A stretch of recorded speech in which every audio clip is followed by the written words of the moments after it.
The gunmen came at midnight, torches blazing against the Texas sky, ready to destroy the only thing standing between survival and ruin.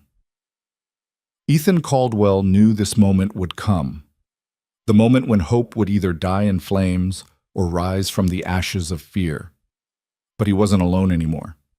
Beside him stood a woman who had arrived with nothing, asking for nothing, yet somehow became everything. This is their story, a tale of drought, desperation, and the dam that divided a valley. Stay with me until the end, hit that like button, and comment your city so I can see how far this story travels. The platform was empty when Ethan Caldwell arrived, just weathered boards stretching into the fading light like the ribs of some long-dead beast.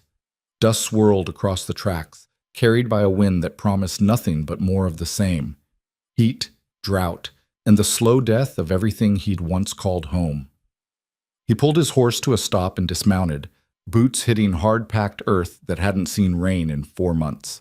The supply train was late. Again. Ethan leaned against a post and pulled his hat low, squinting toward the horizon where the sun bled red across the plains. This was supposed to be simple. Pick up the feed shipment, maybe some fencing wire if the merchant had any left, then ride back to the ranch before full dark. Simple. Predictable. The kind of errand that didn't require thinking, which was exactly what he needed these days. But nothing in Texas stayed simple for long. That's when he saw her. She sat on a trunk at the far end of the platform, so still she might have been part of the station itself. A woman in a gray traveling dress, hands folded in her lap, staring at nothing with the kind of patience that comes from having nowhere else to go. Her dark hair was pinned back but coming loose in the wind, and even from a distance, Ethan could see the careful way she held herself, straight-backed, dignified, like she was waiting for something that should have arrived hours ago, or maybe days. Ethan looked away. Not his business. He had enough problems without taking on someone else's. The minutes crawled by. The sun sank lower. The woman didn't move. Finally, against every instinct telling him to mind his own affairs, Ethan pushed off the post and walked toward her. His spurs jingled in the silence, each step feeling heavier than the last. When he got close enough, he cleared his throat. "Train's not coming tonight." She looked up then, and Ethan felt something shift in his chest. Her eyes were the color of creek water in spring, clear and deep, and there was a weariness in them that he recognized too well. This was a woman who'd been waiting for something that wasn't coming, and she knew it. "I'm aware," she said quietly. Her voice carried the educated edges of the East, smooth and measured. "The station master informed me there won't be another eastbound until Tuesday." Ethan frowned. "That's 5 days from now." "Yes." "You planning to sit here that long?" A ghost of a smile touched her lips, bitter and brief. "I haven't decided yet." He should have left it there. Should have tipped his hat, collected his supplies when they eventually showed up, and ridden home without looking back. But something in her stillness bothered him. The way she seemed to be disappearing right in front of him, fading into the Texas dust like everything else worth keeping. "Name's Ethan Caldwell," he said, surprising himself. She hesitated before answering. "Lydia Hart." "Where are you headed, Miss Hart?" "Nowhere, apparently." The words came out flat, factual. "I was to meet someone here, a gentleman who extended an invitation through correspondence. It seems he changed his mind." Ethan understood immediately. Mail-order bride. He'd heard of such arrangements, desperate men writing to Eastern women, promising them a life out west in exchange for companionship and work. Sometimes it worked out. More often, it didn't. "How long you been waiting?" 3 days. "You got money for a hotel?" She looked at him for a long moment, and in that look, Ethan saw the whole story. The trunk beside her probably held everything she owned. The dress she wore was well made but old, carefully mended at the cuffs. She'd come west with just enough money to make the journey, trusting that a man she'd never met would be waiting at the other end. "I'll manage," she said finally. It was a lie, and they both knew it. Ethan turned away, jaw tight. This wasn't his problem. He had a dying ranch, cattle dropping from thirst, and enough troubles to fill a decade.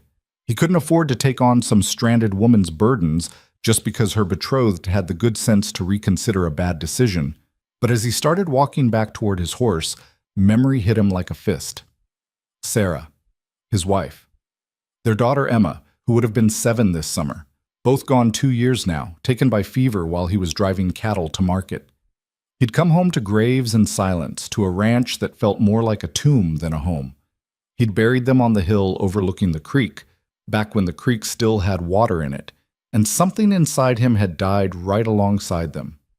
He stopped walking. The ranch was already dead.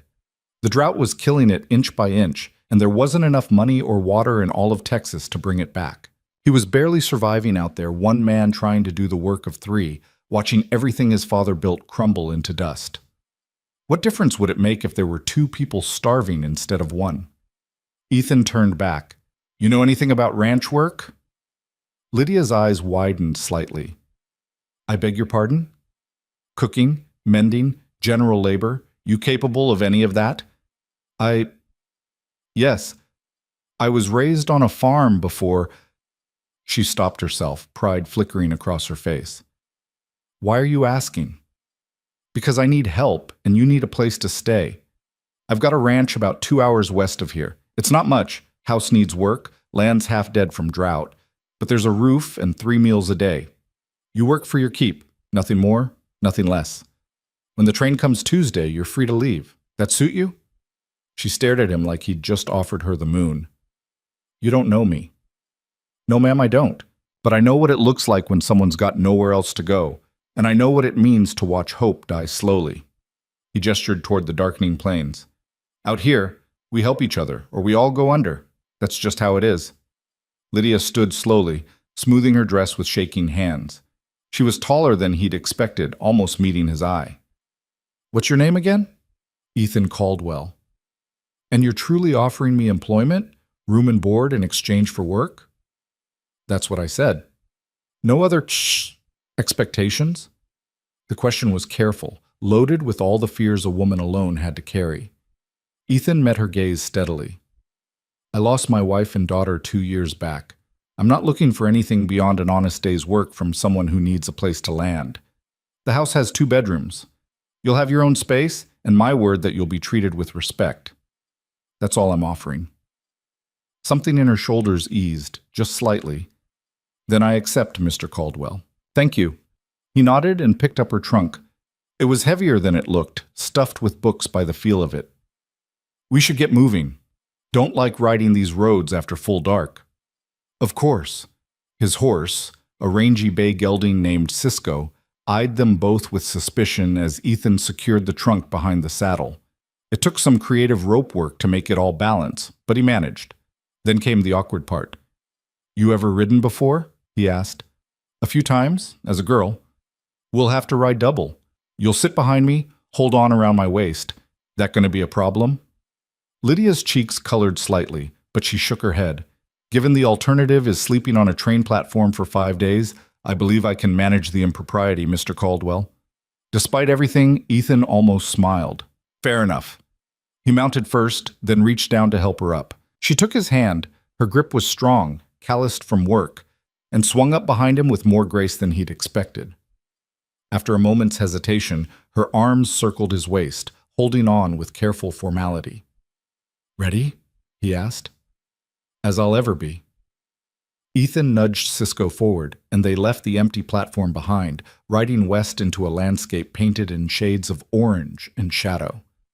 The sun was nearly gone now, just a sliver of fire on the horizon, and the first stars were beginning to appear in the darkening sky. For a long time, neither of them spoke. The only sounds were Cisco's steady hoofbeats and the wind rustling through the dry grass. Lydia held on quietly, her presence somehow both strange and oddly comforting behind him. Ethan couldn't remember the last time he'd been this close to another human being.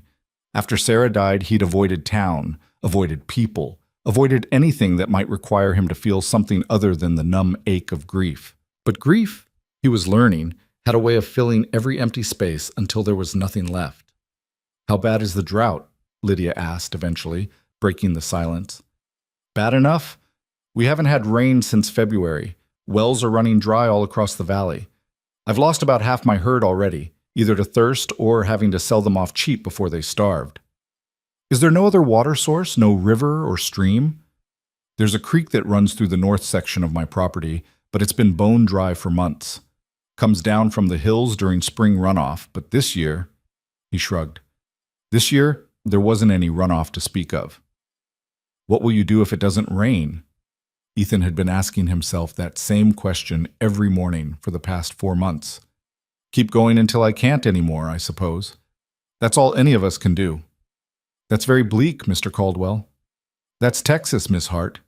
She fell quiet again, and Ethan wondered what she was thinking. Probably regretting her decision already, realizing she'd traded one impossible situation for another. But she didn't ask him to turn back, didn't say anything at all, so he kept riding. The ranch appeared gradually in the twilight, low buildings huddled against the endless plain like they were trying to hide from the sky. The main house was a simple structure, wood frame, stone foundation, a porch that wrapped around 2 sides. His father had built it 30 years ago, when the valley was still green and full of promise. Back then, the Caldwell Ranch had been one of the finest operations in 3 counties. Now, it just looked tired. Ethan reined Cisco to a stop in front of the house and dismounted, then helped Lydia down. She landed lightly and took a step back, looking around with an expression he couldn't quite read. The yard was swept clean but bare. No flowers, no decorations, nothing that suggested anyone actually lived here instead of just surviving. "Welcome to the Caldwell Ranch," Ethan said, hearing the hollowness in his own voice. "I know it's not much." "It's fine," Lydia said quietly. "Thank you for bringing me here." He grabbed her trunk and carried it up the porch steps, pushing open the front door with his shoulder. The interior was dark and musty, smelling of dust and disuse. Ethan lit a lamp, and warm light flooded the main room, revealing a space that was clean but Spartan. A table and chairs, a stone fireplace. Rough wooden floors that Sarah had insisted on scrubbing every Saturday morning, everything exactly where it had been the day she died. "Kitchen's through there," Ethan said, pointing. "Bedrooms are upstairs. You'll take the one on the left. It was—" He stopped himself. "It's smaller, but it gets good morning light. I'll bring your trunk up." "I can manage it," Lydia said, but Ethan was already climbing the stairs. The guest room hadn't been opened in 2 years. He pushed the door wide and set the trunk down by the narrow bed, then stood there for a moment, remembering. This had been Emma's room, though she'd never actually used it. They'd planned to move her in here when she got older, give her some space of her own. Sarah had sewn curtains for the window, yellow fabric with little white flowers. Those curtains were long gone now. Ethan had burned them after the funeral, along with most everything else that reminded him too sharply of what he'd lost. "Mr. Caldwell." He turned to find Lydia standing in the doorway, lamplight casting shadows across her face. "This room is fine," she said. "Thank you." Ethan nodded and moved past her toward the stairs. "I'll see about getting some supper together. Nothing fancy, probably just beans and cornbread." "May I help?" "You just got here. Take some time to settle in." "I'd rather be useful if you don't mind. Sitting still makes me think too much." He understood that better than she knew. "All right then, follow me." The kitchen was in better shape than the rest of the house, mainly because Ethan had to use it daily. He lit the stove and pulled out the necessary ingredients while Lydia surveyed the space with a practiced eye. Without being asked, she found an apron hanging on a peg and tied it around her waist, then set about slicing cornbread batter into a pan. They worked in silence, moving around each other with the careful courtesy of strangers. But there was something almost peaceful about it. The simple rhythm of preparing a meal, the warmth of the stove, the smell of food cooking. It reminded Ethan of earlier days when the kitchen had been full of life and laughter instead of just another empty room to avoid. When everything was ready, they sat across from each other at the table. Ethan served the beans while Lydia cut the cornbread. It was a sparse meal, humble and plain, but it was hot and filling. "This is good," Lydia said after her first bite. "You're a better cook than I expected." "Low expectations are easy to exceed," Ethan replied dryly. A small smile crossed her face, the first real one he'd seen. It transformed her features, made her look younger and less worn down by whatever burden she carried. "May I ask you something, Mr. Caldwell?" "Depends on the question." "Why did you really offer to help me?" "I'm a complete stranger. You had no obligation." Ethan chewed slowly, considering his answer. "I suppose because someone helped me once, when I needed it. My father died when I was 17, got thrown from a horse and broke his neck, left me with this ranch and no idea how to run it. Our neighbor, Old Man Peterson, came by every day for a month, teaching me what I needed to know, never asked for anything in return. He paused. Peterson's been dead 5 years now. Drought took him, same as it's taking all of us. But I remember what he did, and I figure, I don't know, maybe we're supposed to pass it forward when we can. Lydia's eyes were bright in the lamplight. That's a kind way to see the world.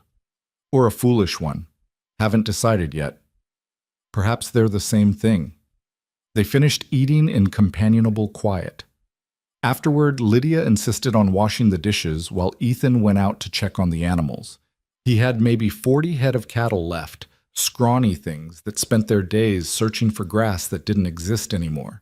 He counted them by moonlight, making sure none had wandered off or collapsed, then made his way to the small barn where he kept Cisco and 2 other horses. Everything was as it should be, which meant everything was slowly dying. When he returned to the house, Lydia had finished cleaning and was standing on the porch, looking out at the dark plains. She'd taken her hair down, and it fell past her shoulders in dark waves. She looked different now, less guarded, more real. "It's so quiet," she said as he approached. "I've never heard quiet like this. Gets louder after a while. You start hearing all the little things, wind in the grass, owls hunting, coyotes talking to each other across the valley. Where I come from, there was always noise, carriages, vendors, people shouting. You learn to sleep through it." She wrapped her arms around herself. "This is different." "You miss it? The city?"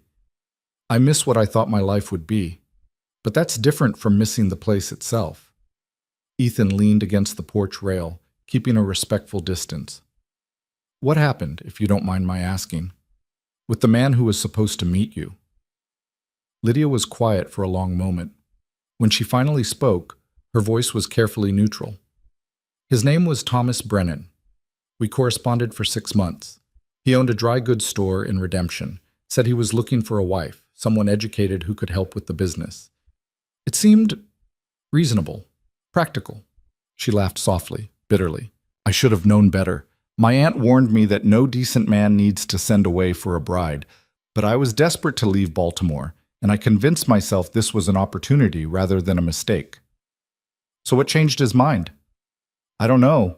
Perhaps he found someone else. Perhaps he never intended to go through with it at all. The station master said a man matching Thomas's description came by 3 days ago, looked at me from across the street, then left without saying a word." Her voice cracked slightly. "I waited because I didn't know what else to do. I don't have enough money to go back east, and I have no family left to return to anyway." Ethan felt anger building in his chest, not at Lydia, but at the coward who'd left her stranded. "He's a fool. Or a wise man who realized I wasn't worth the trouble. That's not what I see." She turned to look at him, surprise flickering across her face. "You don't even know me, Mr. Caldwell. I know you didn't fall apart when your plans collapsed. I know you accepted help without trying to turn it into something it wasn't. And I know you insisted on working for your supper instead of expecting charity." He met her eyes steadily. "That tells me enough. You're very kind." "I'm practical, Miss Hart. Same as you." A smile ghosted across her lips. "Perhaps we're both." The night grew deeper around them, vast and star-filled. Somewhere in the distance, a coyote howled, and another answered. Ethan found himself relaxing slightly, the constant tension in his shoulders easing just a fraction.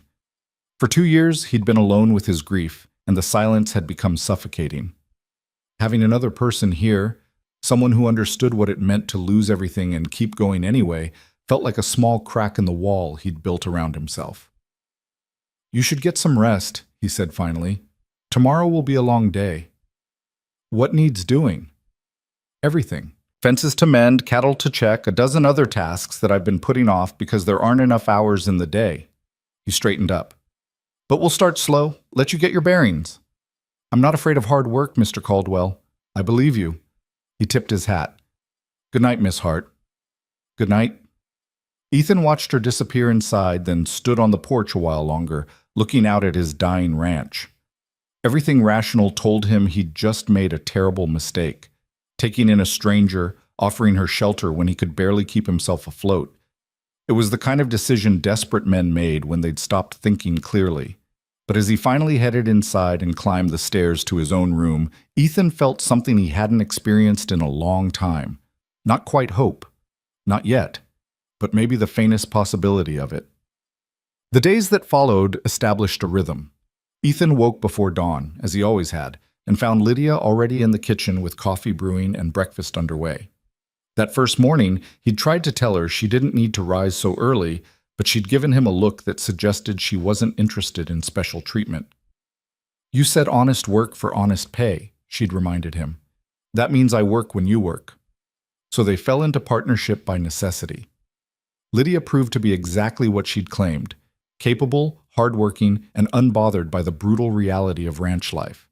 She learned quickly which tools were which, how to mix feed for the cattle, how to patch the endless holes in Ethan's worn-through work shirts. She didn't complain about the heat or the dust or the monotony of the work. She just did what needed doing and moved on to the next task. By the end of the first week, Ethan had stopped thinking of her as a temporary guest. They spoke little during the day, both too focused on survival to waste energy on conversation.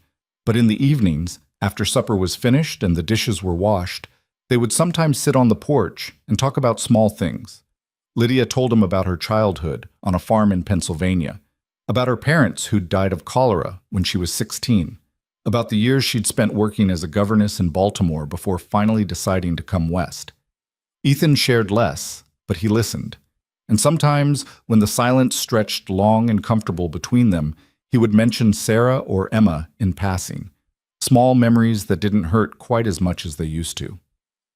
On the 8th day, Lydia looked up from the fence post she was hammering and said, "We need to talk about the water situation." Ethan straightened, wiping sweat from his face. They'd been working since sunrise, replacing rotted sections of fence along the southern pasture. "What about it?" "You have 43 cattle, 3 horses, 2 people, and 1 well that's dropping by about a foot every week. At this rate, you'll be completely dry in less than a month." "I know." "Then why aren't you doing something about it?" He bristled slightly. "What exactly do you suggest, Miss Hart? I can't make it rain." "No, but you mentioned a creek that runs through your property.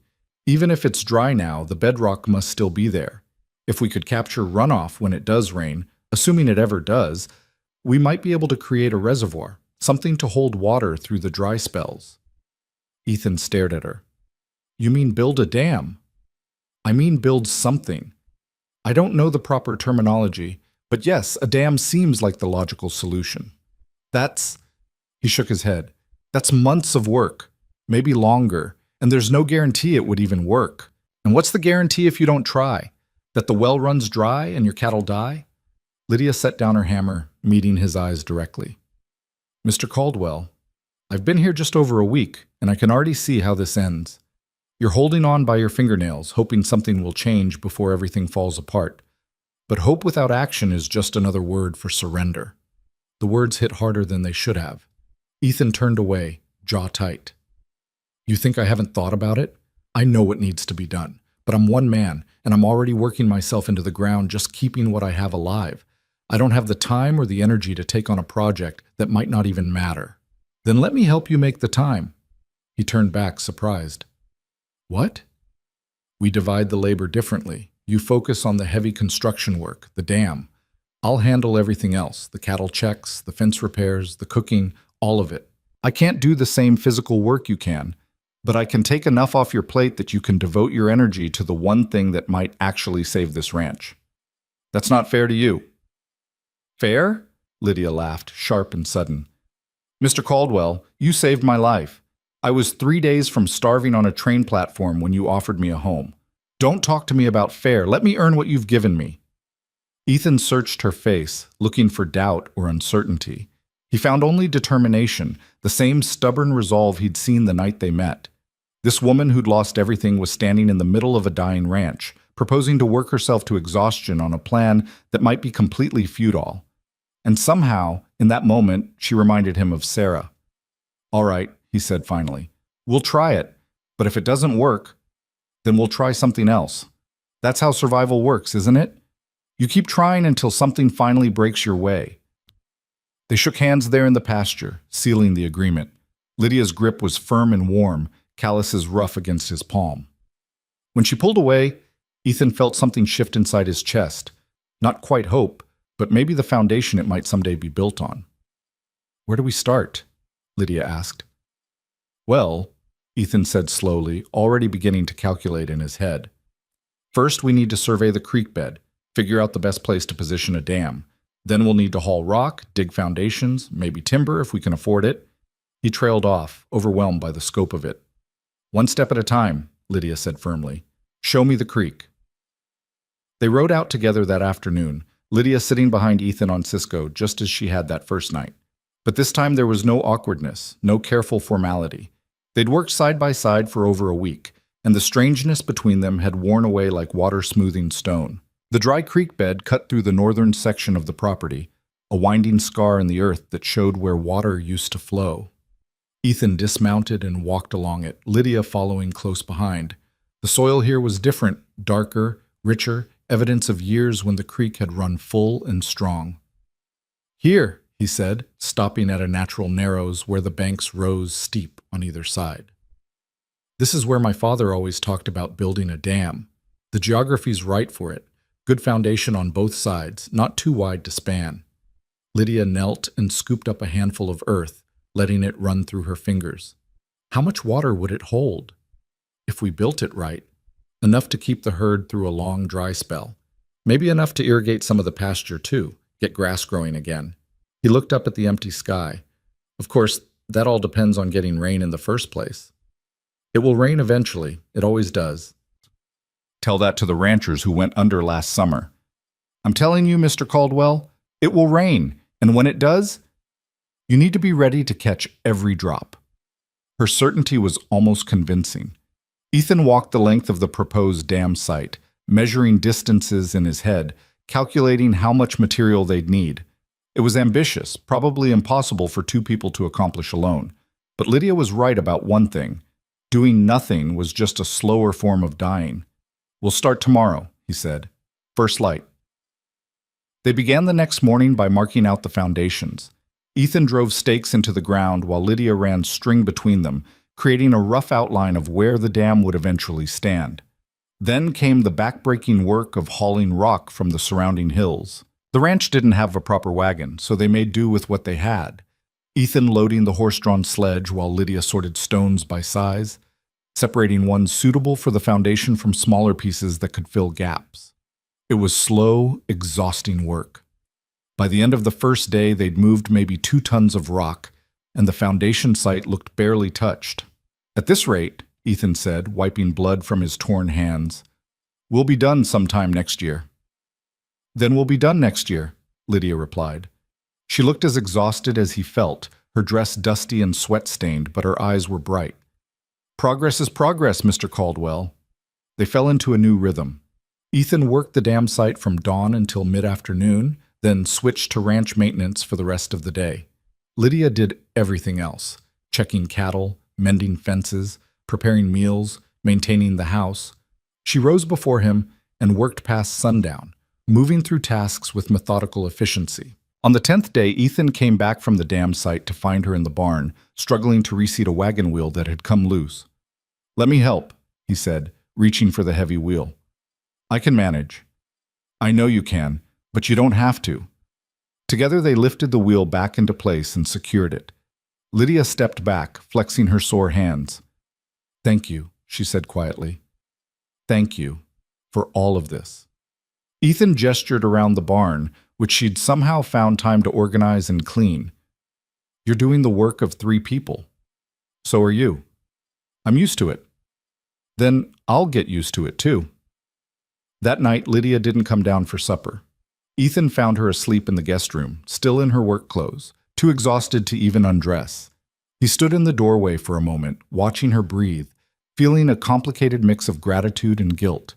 She was going to work herself to death trying to save his ranch, and he was going to let her because he didn't know what else to do. The dam grew slowly, stone by stone. Ethan's hands became a landscape of cuts and bruises. His back ached constantly, but the foundation took shape, solid and real, proof that they weren't just surviving, they were building something. 2 weeks after they started, a rider appeared on the horizon.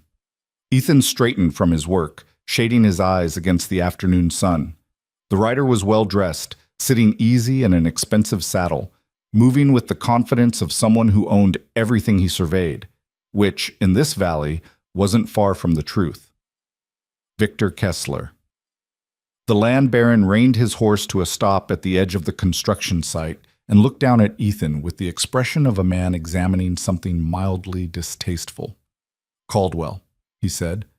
"Heard you were building something out here. Wanted to see for myself." "Mr. Kessler." Ethan kept his voice neutral. "Didn't realize I needed permission to make improvements on my own land." "Depends on the improvements."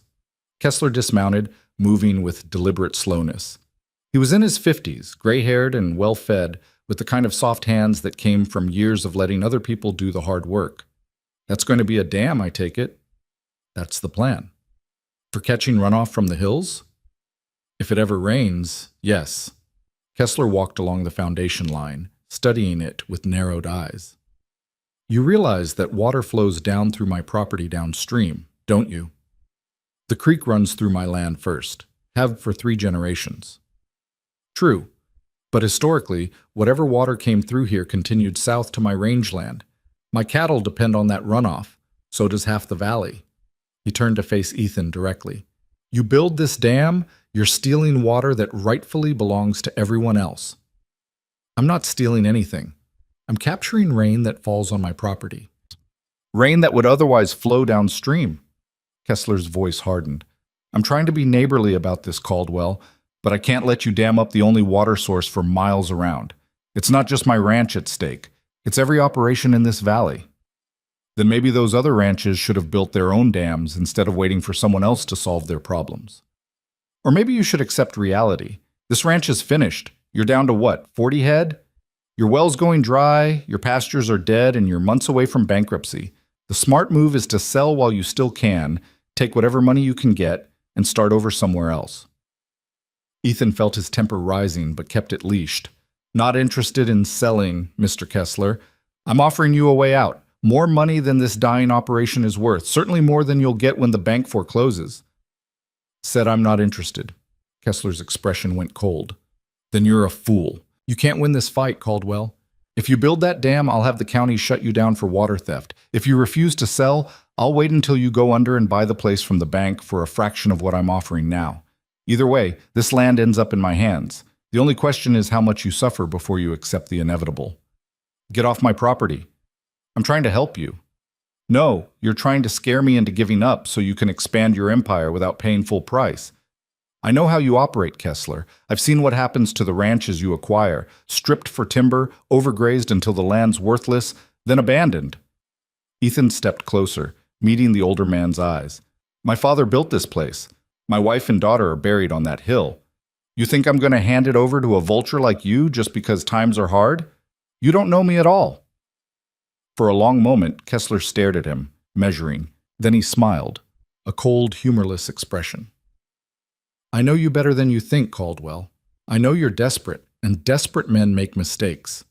He remounted his horse. "I'll give you 1 week to reconsider. After that, we do this the hard way." He rode off without waiting for a response.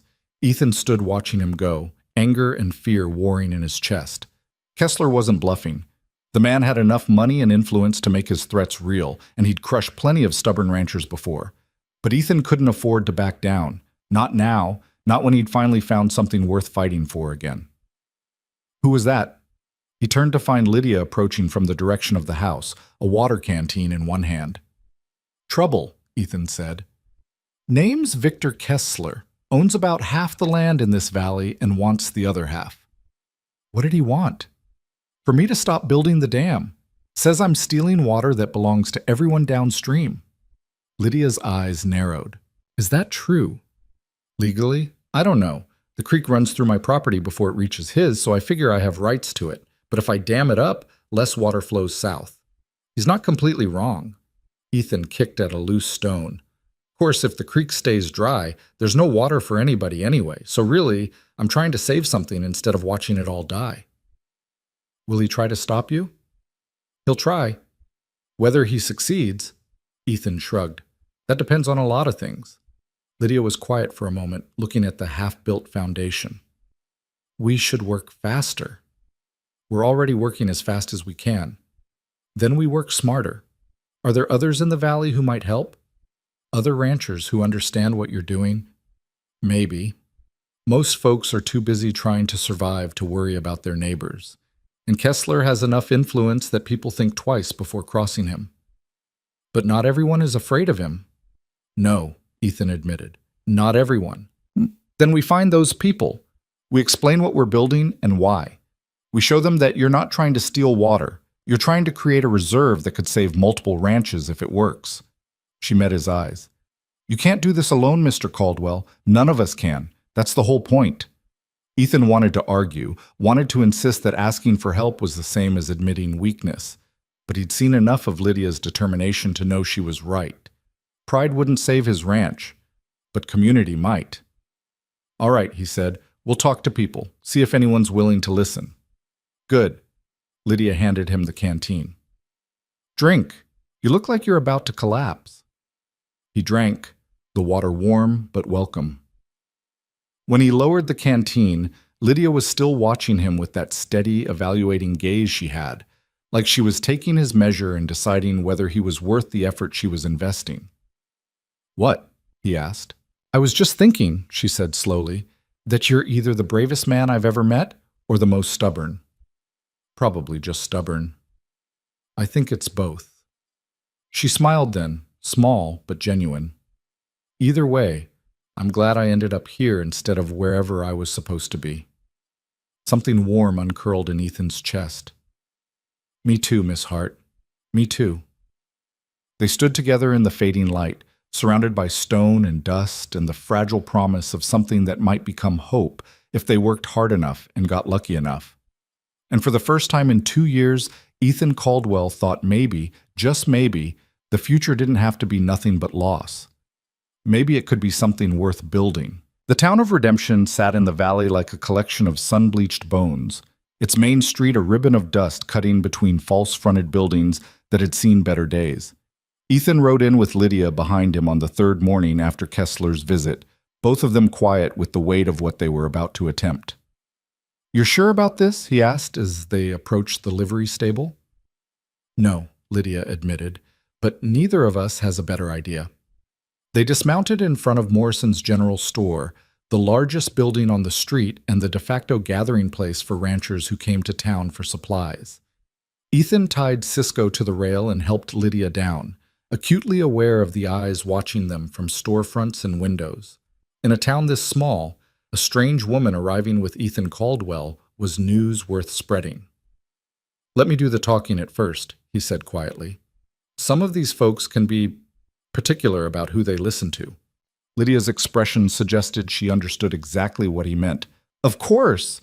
Inside the store was dim and crowded with goods, sacks of flour and feed, tools hanging from the ceiling, bolts of fabric stacked on shelves. 3 men stood near the counter, deep in conversation with the proprietor, Samuel Morrison. They looked up as Ethan entered, and the talking stopped. "Caldwell," Morrison said, nodding. He was a lean man in his 60s, with wire-rimmed spectacles and the cautious demeanor of someone who'd survived hard times by staying neutral. "Haven't seen you in town for a while." "Been busy," Ethan replied. He recognized the other 3 men, Jack Henley, who ran cattle on the property adjacent to Kessler's holdings, Thomas Wade, a younger rancher trying to make a go of his father's failing operation, and Frank Delacroix, a Cajun who'd settled in the valley 5 years back and kept mostly to himself. "Heard you're building something out your way," Henley said. His tone wasn't quite hostile, but it wasn't friendly either. "Dam across the creek, people are saying." "That's right." "Also heard Victor Kessler's not happy about it."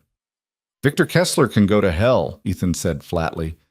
"I'm not building this dam to spite him. I'm building it because my well's going dry and I need water to survive. Same as everyone else in this valley." Wade shifted uncomfortably. "Thing is, Ethan, if you dam up that creek, there won't be any runoff flowing south. The rest of us depend on that water too." "What water? The creek's been bone dry since March. There hasn't been any runoff to speak of in months."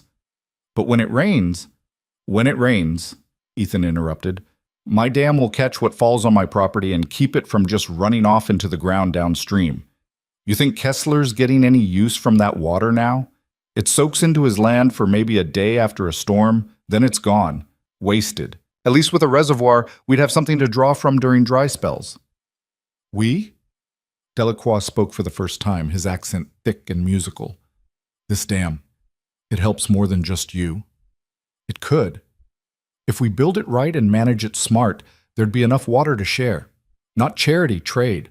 Water for labor or goods or whatever we work out fair. Ethan paused, choosing his next words carefully. I know what you're all thinking, that I'm desperate and grasping at straws. Maybe you're right, but every one of us is hanging on by our fingernails, and Kessler's just waiting for us to fall so he can buy up our land for nothing. This dam is a chance, maybe the only chance, to actually fight back. Silence settled over the store. Morrison cleaned his spectacles methodically, a nervous habit. Henley and Wade exchanged glances, communicating something Ethan couldn't read. Delacroix studied him with dark, thoughtful eyes. Kessler came to see me last week, Wade said finally. Offered to buy my place. Said I should take the money while I still could, before the drought finished me off. He made the same offer to me, Henley added. Said it was a good price, but I checked with the land office. He was offering half what the property's worth. That's his game, Ethan said. Scare us, isolate us, pick us off one by one. And it's working, because we're all too proud or too stubborn to work together. Or too smart to trust each other, Henley countered. No offense, Caldwell, but how do we know you won't build this dam, fill your reservoir, and then tell the rest of us to find our own water? It was Lydia who answered, stepping forward before Ethan could respond. Because he's not that kind of man. All eyes turned to her. Morrison looked startled, as if he just noticed her presence. The others studied her with varying degrees of curiosity and skepticism. And who might you be? Henley asked, not unkindly. Lydia Hart. I work for Mr. Caldwell. She met their gazes without flinching. I've been at his ranch for nearly 3 weeks now, and I've seen how hard he works just to keep what little he has alive. He could have given up months ago, sold to Mr. Kessler, and walked away with something. Instead, he's breaking his back to build something that might help everyone. So when he says this isn't just about him, I believe it, because I've watched him prove it every single day. Wade cleared his throat. No disrespect, ma'am, but you're awful trusting for someone who just got here. I was stranded at the train station with nowhere to go and no money to get there. Mr. Caldwell took me in, gave me work, and treated me with respect, so yes, I trust him. And if you had any sense, you'd at least hear him out before dismissing this opportunity. Ethan felt something warm bloom in his chest. He'd expected to face this alone, to argue and persuade and probably fail. Having Lydia stand beside him, vouching for his character to men she'd never met, meant more than he could easily express. She's right, Delacroix said suddenly. We should listen. What you proposing, Caldwell? Exactly. Ethan took a breath. I'm proposing we finish building the dam together. Pool our labor, share the cost of materials, and create a water reserve that belongs to all of us. When the reservoir fills, we set up a fair system for drawing from it, based on need, on contribution, whatever we decide together. And if Kessler tries to stop us, we stand together and tell him to back off. That's asking a lot, Henley said slowly. Kessler's got lawyers, money, influence. He could make our lives hell if we cross him. He's already making our lives hell by sitting back and waiting for us to fail. At least this way we're doing something instead of just watching everything die. Morrison spoke up from behind the counter. How much work are we talking about? I'm not a young man anymore. However much you can spare. Even if it's just a day or two, that's more than I have now. And it's not all physical labor. We need someone to coordinate supplies, manage the books, handle negotiations with the sawmill for timber. That could be you, Sam, if you're willing. The storekeeper looked thoughtful. I suppose I could do that. I got 3 sons, Wade said, strong backs, nothing better to do since our herd's down to almost nothing. They could help with the heavy work. My place is closer to yours than anyone else's, Delacroix added. I could bring my wagon, help haul stone. Got a good team of draft horses that need the work anyway. Henley was the last holdout. He stood with his arms crossed, jaw working as he considered. Finally, he shook his head, but not in refusal. I must be crazy, he muttered. But all right, I'm in. Kessler's been sniffing around my property too, and I'll be damned if I let that snake buy me out. When do we start? Tomorrow morning, if you can manage it. Bring whatever tools and supplies you can spare. Ethan felt hope rising, fragile but real. And thank you, all of you. This means more than you know. They spent the next hour working out details. Who would bring what? When they could spare time from their own ranches, how they'd organize the labor. It wasn't a perfect plan, but it was something. More importantly, it was collective action instead of isolated desperation. As they were preparing to leave, Morrison called Ethan back to the counter. One more thing, the storekeeper said quietly. You should know Kessler's not just making empty threats. I heard through the grapevine that he's been talking to Judge Holloway about water rights. He's building a legal case to shut you down. Let him build it. We'll be done before any judge makes a ruling. Maybe, but be careful, Ethan. Kessler doesn't lose gracefully, and he's got a long memory. So do I, Ethan replied. So do I. Outside, the sun was climbing toward noon, turning the street into a furnace. Lydia waited by the horses, her face shaded by the bonnet she'd borrowed from the ranch house. When Ethan joined her, she smiled. That went better than expected, she said. Thanks to you. That speech about trusting me, that helped more than you know. I only spoke the truth. She glanced back at the store. Do you really think they'll show up tomorrow? I think they're desperate enough to try. That's all we can ask for. They rode home through the heat, neither speaking much but both lost in thought. Ethan's mind was already racing ahead, planning how to organize the increased workforce, calculating how much faster they could progress with help. For the first time since Sarah died, he felt like he was part of something larger than his own grief. The ranch looked different when they arrived back, less like a dying outpost and more like the foundation of something worth defending. Ethan unsaddled Cisco and turned him into the corral, then stood for a moment watching the horse drink from the trough.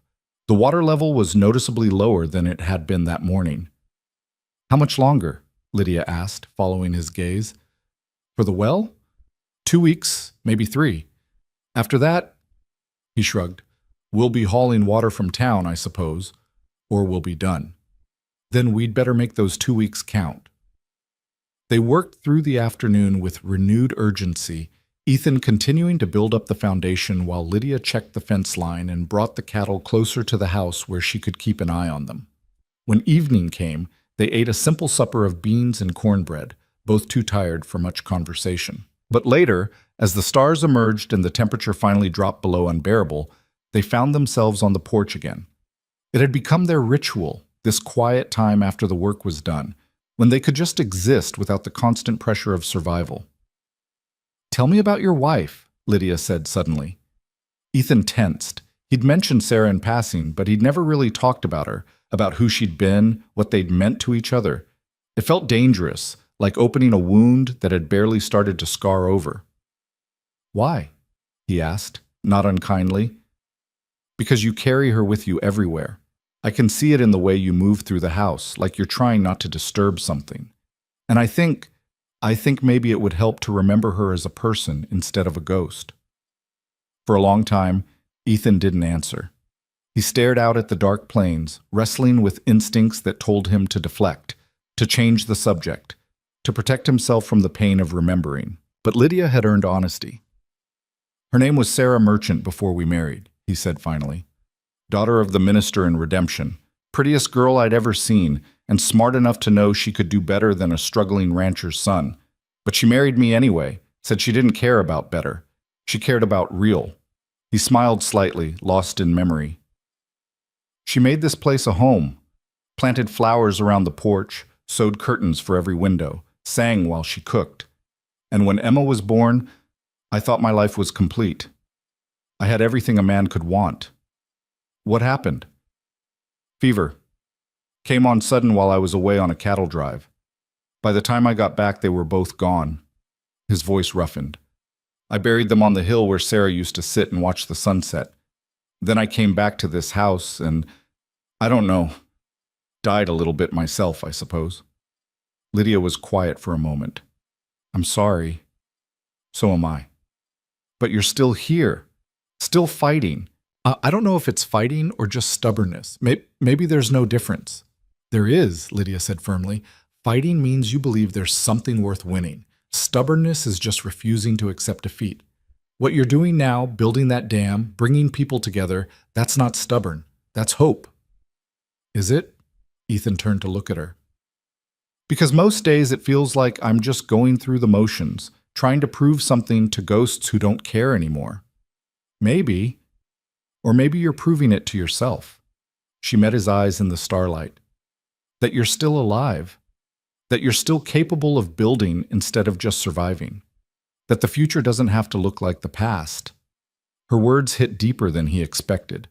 Ethan had spent 2 years convinced that his life ended with Sarah and Emma, that everything afterward was just epilogue. But sitting here with Lydia, talking about dams and community and possibility, he felt something he'd thought was gone forever. Not happiness. Not yet. But the potential for it. "You're a strange woman, Miss Hart," he said. "I could say the same about you, Mr. Caldwell." They smiled at each other, and in that moment something unspoken passed between them, an understanding that they were both broken people trying to build something whole, both refugees from different kinds of loss finding unexpected purpose in shared struggle. The next morning, Ethan woke to the sound of wagons. He scrambled out of bed and looked out the window to see a small convoy approaching the ranch. 3 wagons, several horses, and at least a dozen people. Wade and his sons, Delacroix with his draft team, Henley riding alongside Morrison, who'd somehow managed to procure a wagon full of supplies. They'd actually come. By the time Ethan made it downstairs, Lydia already had coffee brewing and was laying out every cup and plate the house owned. She'd clearly heard the wagons too and was preparing to feed an army. "Didn't expect this many," she said, flour dusting her hands as she mixed biscuit dough. "Neither did I. Better get out there before they think we're not ready for them." Ethan pulled on his boots and headed outside. The men were already unloading tools and materials, working with the efficient coordination of people who knew what needed doing. Wade's sons, 3 strapping boys in their late teens, were hauling timber from Morrison's wagon. Delacroix was hitching his draft horses to a stone sledge that looked newly built. "Morning, Caldwell," Henley called out. "Where do you want us?" Ethan's throat tightened with emotion he didn't expect. "Foundations marked out by the creek. We need to finish laying the base stones before we can start building up." "Show us where." They walked to the construction site together, Ethan pointing out what still needed doing. The men listened, asked practical questions, and then simply got to work. No grand speeches, no ceremony, just honest labor toward a common goal. By mid-morning, they'd accomplished more than Ethan had managed in a week alone. The foundation was taking real shape now, solid and level, with Wade's boys proving to be natural stonemasons. Delacroix's draft horses pulled loads that would have taken Cisco a dozen trips. Even Morrison, who'd claimed he was too old for heavy work, was organizing supplies and keeping track of what they'd need next. Around noon, Lydia appeared with baskets of food, fresh biscuits, fried salt pork, canned peaches. The men stopped work and gathered in the shade of a cottonwood tree, eating and talking with the easy camaraderie of shared purpose. "Your woman's a fine cook," Delacroix said to Ethan, tearing into his 3rd biscuit. "She's not my woman. She works here." "Uh-huh." The Cajun's grin suggested he didn't believe that for a second. Wade sat down beside them, wiping sweat from his face. "We keep this pace up. We could have the foundation finished by end of week. Then it's just building up the walls." "Just," Henley laughed. "That's the hard part, Tommy. But yeah, we're making good progress." "Couldn't do it without you all," Ethan said. "I mean that." "We're not doing this for charity," Wade replied. "We're doing it because we need that water as much as you do. This drought breaks all of us, or none of us." That afternoon, more people arrived. First came the Hoffmans, German farmers whose land bordered the southern edge of the valley.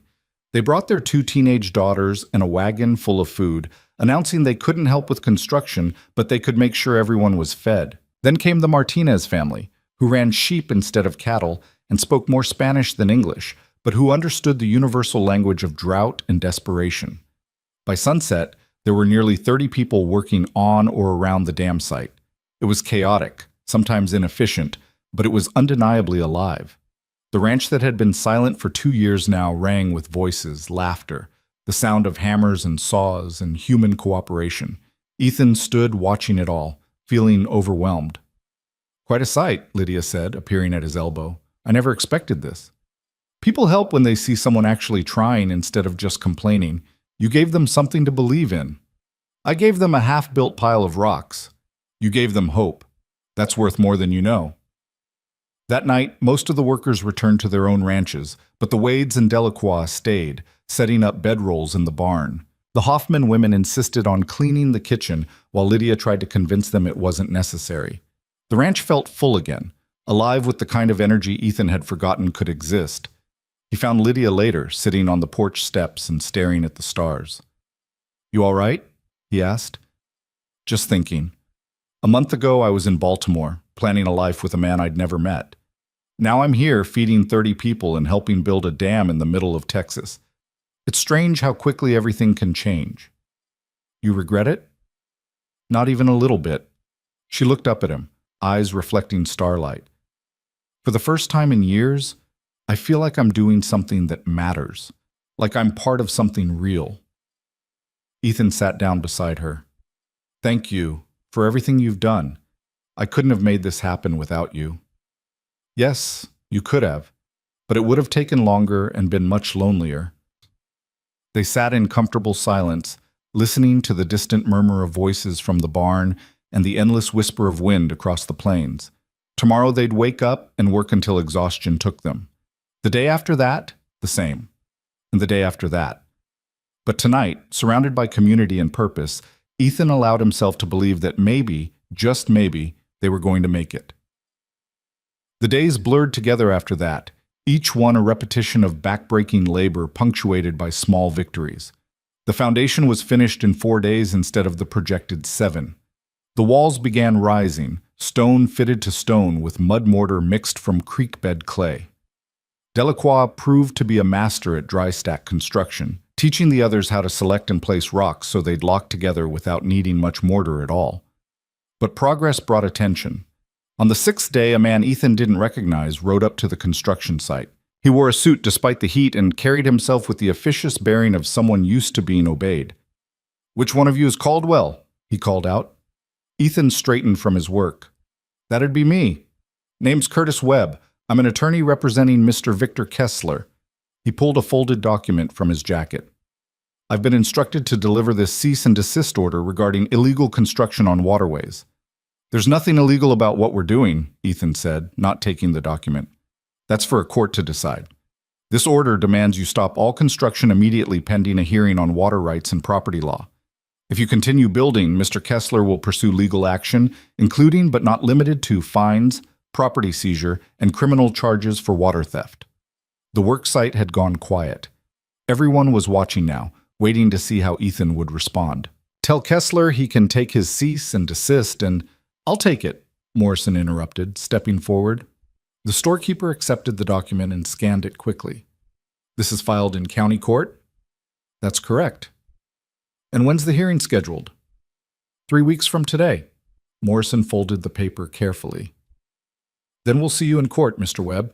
Until then, we're on private property engaged in private construction. Unless you have a sheriff with you and an actual court order to stop work, not just a demand, I suggest you leave." Webb's eyes narrowed. "You're making a mistake." "Maybe, but it's our mistake to make." The lawyer remounted his horse and rode off without another word. When he was gone, Morrison handed the document to Ethan. "This is serious," the storekeeper said quietly. "Kessler's not bluffing. He's actually taking you to court." "Can he win?" "I don't know. Water law out here is complicated. But he's got money for the best lawyers in the territory, and we've got you and me and a pile of rocks." "Then we'd better finish this dam before the hearing," Ethan said grimly, "because if we're already done, it'll be a lot harder for any judge to order us to tear it down." Word of the legal threat spread quickly. That evening, several families who'd been helping announced they couldn't afford to get crosswise with Kessler and wouldn't be coming back. Ethan understood. They had their own survival to worry about, their own families to protect. He couldn't blame them for choosing safety over solidarity. But others stayed. The Wades, Delacroix, the Martinez family. a handful of smaller ranchers who figured they had nothing left to lose anyway, and Lydia, who never even considered leaving. "We'll work faster," she said simply when Ethan mentioned the families who'd dropped out. "Do more with fewer people." "You make it sound easy." "It's not easy, but it's necessary. That's different." They drove themselves harder after that. Ethan worked until his hands bled and his back screamed. The others matched his pace, driven by the same desperate urgency. The dam grew steadily, 5 feet high, then 8, then 10. The walls were thick and solid, built to hold back thousands of gallons of water, if they ever got any water to hold. On the 14th day, as the sun was setting and the workers were packing up, Henley pulled Ethan aside. "Need to tell you something," the older rancher said. "Kessler came by my place yesterday. Offered me double what he did before if I'd testify at the hearing that you're stealing water." Ethan's stomach dropped. "What did you tell him?" "I told him to get off my land before I fetch my rifle." Henley smiled grimly. "But he's going to ask the others too. Maybe offer them money they can't afford to refuse. You should be prepared for that." "I am. Are you? Because if enough people turn against you, this whole thing falls apart. The dam won't matter if the court orders it destroyed and nobody's willing to stand with you. Then I'll stand alone if I have to." Henley studied him for a long moment. "You know what? I believe you would. That's why I'm still here." He clapped Ethan on the shoulder. "Finish this dam, Caldwell. Show that bastard he can't just buy whatever he wants." That night, Lydia found Ethan sitting on the hillside where Sarah and Emma were buried. He'd brought flowers, wildflowers from the dying prairie, brittle and brown but still somehow beautiful. "Thought I'd find you here," she said softly. "Couldn't sleep. Too much on my mind." She sat down beside him, not speaking, just offering presence. After a while, Ethan broke the silence. "I keep wondering if I'm doing the right thing. This fight with Kessler, it's putting everyone at risk. Maybe it would be easier to just sell, take the money, and let someone else worry about saving the valley." "Do you believe that?" "No, but I wonder if I should." "Sarah wouldn't want you to give up. Neither would Emma." "How do you know? You never met them." "Because I know you, and people become who they are because of who they love. If they made you into the kind of man who fights for what's right, even when it's hard, then they'd want you to keep fighting." Ethan looked at the graves, simple wooden markers he'd carved himself. "I miss them so much it feels like drowning sometimes." "I know." "How do you know?" Lydia's voice was barely a whisper. "Because I miss who I thought I was going to be. Every day I wake up and remember that the life I planned is gone. The man I was supposed to marry, the family I was supposed to build, none of it exists anymore. So I understand what it feels like when the future you expected just disappears. But you keep going. So do you." They sat together in the darkness, two people haunted by different ghosts but united by the same stubborn refusal to let loss define them. Finally, Ethan stood and offered Lydia his hand. She took it, and he pulled her to her feet. "Come on," he said. "We've got work tomorrow." "We always have work tomorrow." "Then we'd better get some sleep."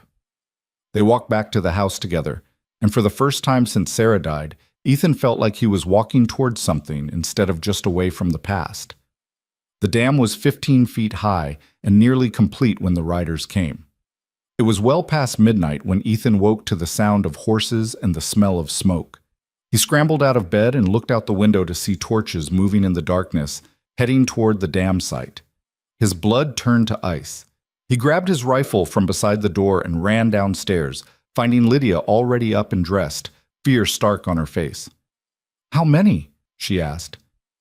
"At least 6 riders, maybe more." Ethan checked the rifle's load. "Stay in the house. Lock the doors." "Like hell. If they're coming to destroy what we built, I'm not hiding." There wasn't time to argue. They ran together through the darkness toward the dam, Ethan's heart pounding with fury and fear. The riders were already there, dismounting, torches held high. In the firelight, he could see their faces. Hired men, thugs working for Kessler, not ranchers or neighbors. "That's far enough," Ethan shouted, raising the rifle. The men turned. Their leader, a thick-shouldered brute with a scarred face, grinned unpleasantly. "This doesn't concern you, Caldwell." We're just here to do a job. What job is that? Destroying something you didn't build? Mr. Kessler says this dam is illegal. We're here to make sure it comes down before the judge has to order it. Kessler can come tell me that himself if he's got the courage, which he doesn't, or he'd be here instead of sending dogs to do his dirty work. The leader's grin vanished. Careful how you talk, rancher. There's 6 of us and 1 of you. 2, Lydia said, stepping up beside Ethan. She held a shotgun he hadn't even known she could use. 2 then, still not good odds for you. But before anyone could make a move, more lights appeared in the darkness. Voices called out. Within minutes, the dam site was surrounded by people. Wade and his sons, Delacroix with a wicked-looking knife, Henley carrying an old cavalry pistol, Morrison and the Hoffmans and the Martinez family, all of them armed and angry. The hired thugs found themselves suddenly and dramatically outnumbered. Like I said, Ethan called out, his voice carrying across the sudden crowd. There's more than just me here. This dam belongs to all of us. And if you want to tear it down, you'll have to go through every single person standing here. The riders exchanged uncertain glances. Their leader tried to maintain his bravado, but Ethan could see the calculation in his eyes. They'd been hired to intimidate one stubborn rancher, not fight an armed mob. Kessler will hear about this, the man growled. Good, Ethan shot back. Tell him we'll see him in court. And tell him if he sends thugs to my property again, they won't leave walking. The hired men mounted up and rode off into the darkness, their torches flickering and fading. When they were gone, a ragged cheer went up from the assembled crowd. People clapped Ethan on the back, congratulated each other, laughed with the relief of tension breaking. But Ethan just stood staring at the dam, his hands shaking with adrenaline and something deeper, the realization of how close they'd come to losing everything. Lydia touched his arm. It's all right. They're gone. For now, but they'll be back. Kessler won't stop until he wins or we're destroyed. Then we make sure he doesn't win. Ethan looked around at the people who'd come running in the middle of the night to defend something they'd all built together. Not his dam. Their dam. A symbol of community choosing unity over fear. And in that moment, standing in the darkness with his neighbors surrounding him, Ethan Caldwell understood what he was really fighting for. It wasn't just water. It wasn't even just survival. It was the simple, radical idea that people were stronger together than apart, that greed and intimidation didn't have to win, that even in the harshest country, hope could take root and grow if you were willing to defend it. All right, he said, his voice steady now. We finished this, together. The well ran dry 3 days later. Ethan knew it was coming, had watched the water level drop inch by inexorable inch for weeks, but the reality still hit like a fist to the gut. He lowered the bucket one morning and it came up empty, scraping against bare stone with a sound that felt like the death rattle of everything he'd been fighting to save. Lydia found him standing beside the well, staring down into darkness. It's done then, she said quietly. Yeah, it's done. How long can we last hauling water from town? Long enough to finish the dam if we're lucky. After that, he shrugged, too exhausted to contemplate the cascading disasters that would follow. No water meant no cattle. No cattle meant no income. No income meant the bank would foreclose, and Kessler would get exactly what he wanted without ever having to win in court. Then we don't wait for luck, Lydia said. We finish the dam today. Ethan turned to look at her. Today? Lydia, we've still got at least 3 days of work left. The spillway isn't complete, the gates aren't installed, so we work faster. We call everyone back right now and we finish it, because if we don't, none of the rest matters anyway. She was right, and they both knew it. Ethan sent riders out before noon, spreading the word that this was it, the final push. Either they completed the dam today or they admitted defeat. By early afternoon, the valley had answered the call. They came in wagons and on horseback, bringing tools and determination and the bone-deep understanding that this fight belonged to all of them now. Wade's sons worked like men possessed, hauling the last of the timber for the spillway gates. Delacroix's draft horses pulled stone with patient, relentless strength. The Hoffman women brought food and water hauled from town, setting up a makeshift kitchen to keep everyone fed. Even old Morrison was there, his spectacles glinting in the harsh sunlight as he coordinated the chaos into something resembling organized effort. Ethan worked alongside them, mortaring stone and fitting timber, his hands raw and bleeding but steady. Lydia moved through the crowd like a force of nature, directing traffic, solving problems, offering encouragement when exhaustion threatened to break people's will. Together, they drove the work forward with desperate urgency. The sun climbed high and began its descent. The dam grew taller, more complete. The spillway took shape, a controlled channel that would allow excess water to flow downstream without destroying the structure. The gates were primitive but functional, built to open or close depending on need. As twilight approached, Delacroix climbed down from the dam's crest and walked to where Ethan stood surveying the work. "It's finished," the Cajun said simply. "Not pretty, maybe, but it'll hold." Ethan couldn't quite believe it. He walked the length of the dam, running his hands over stone they'd placed with such care, checking joints and supports and the dozen other details that would mean the difference between success and catastrophic failure. Everything looked solid, strong, real. They'd actually done it. A cheer went up from the assembled workers as word spread that the dam was complete. People embraced, laughed, celebrated with the giddy relief of those who'd bet everything on an impossible dream and somehow won. Ethan found himself surrounded by hands to shake and backs to slap, his neighbors treating him like some kind of hero when all he'd done was refuse to surrender. But it was Lydia's face he searched for in the crowd, and when he found her, the pride and joy shining in her eyes meant more than all the rest combined. "We did it," she said when she reached him. "You did it. This was your idea." "Our idea, our dam, our victory." She smiled, radiant despite the exhaustion written in every line of her body. "Now we just need rain." As if summoned by her words, thunder rumbled in the distance. Everyone stopped, turned, stared at the western horizon where dark clouds were gathering, building into towers that reached toward heaven. The air changed, becoming heavy and electric with the promise of weather. A wind kicked up, cool and damp, carrying the scent Ethan had almost forgotten, the smell of approaching rain. "Well, I'll be damned," Henley breathed. "Would you look at that?" The storm rolled toward them like an advancing army, clouds boiling and churning, lightning flickering in their depths. It had been so long since Ethan had seen rain that he'd started to believe it was something that only existed in memory, a myth from better times. But this was real, undeniable, magnificent. "Everyone to the house," Morrison called out. "This is going to be a big one." People scattered, gathering tools and supplies, racing for shelter as the first fat drops began to fall.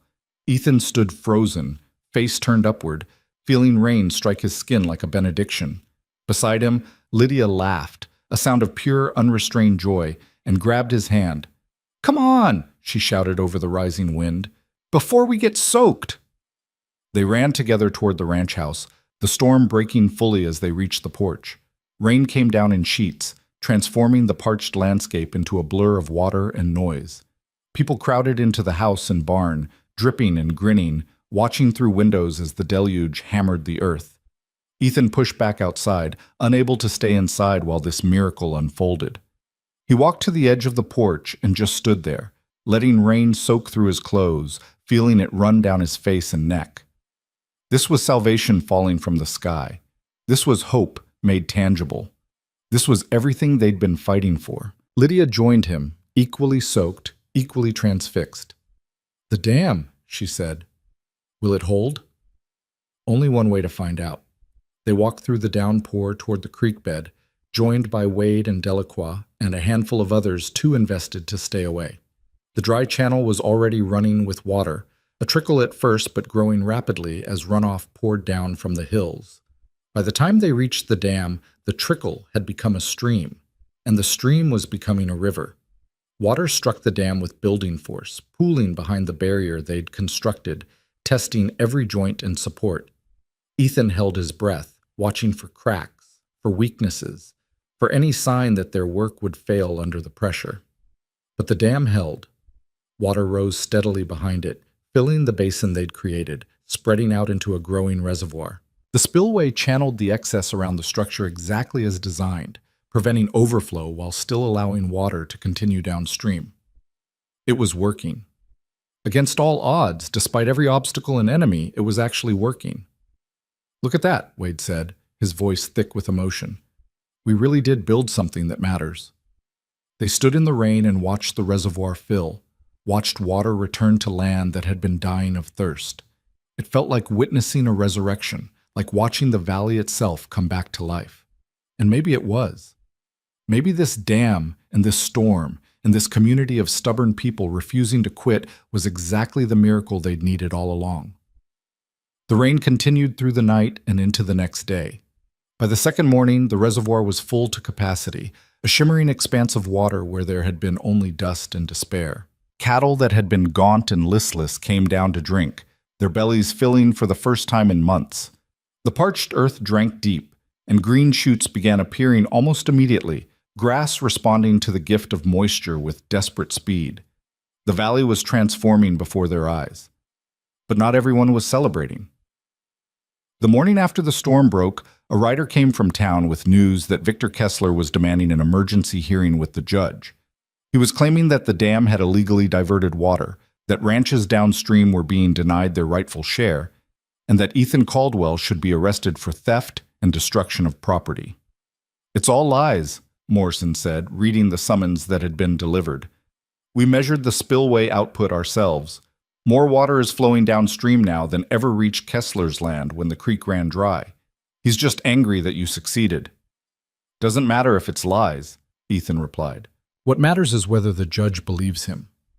Then we make sure the judge hears the truth.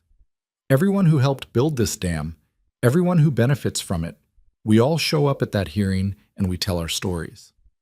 The hearing was set for 3 days hence, to be held in the courthouse in Redemption. Ethan spent those days in a state of anxious preparation, rehearsing arguments, gathering evidence, trying to anticipate every legal angle Kessler's expensive lawyers might pursue. Lydia helped him organize his thoughts, writing down key points in her careful script, reminding him that truth was a powerful weapon if wielded correctly.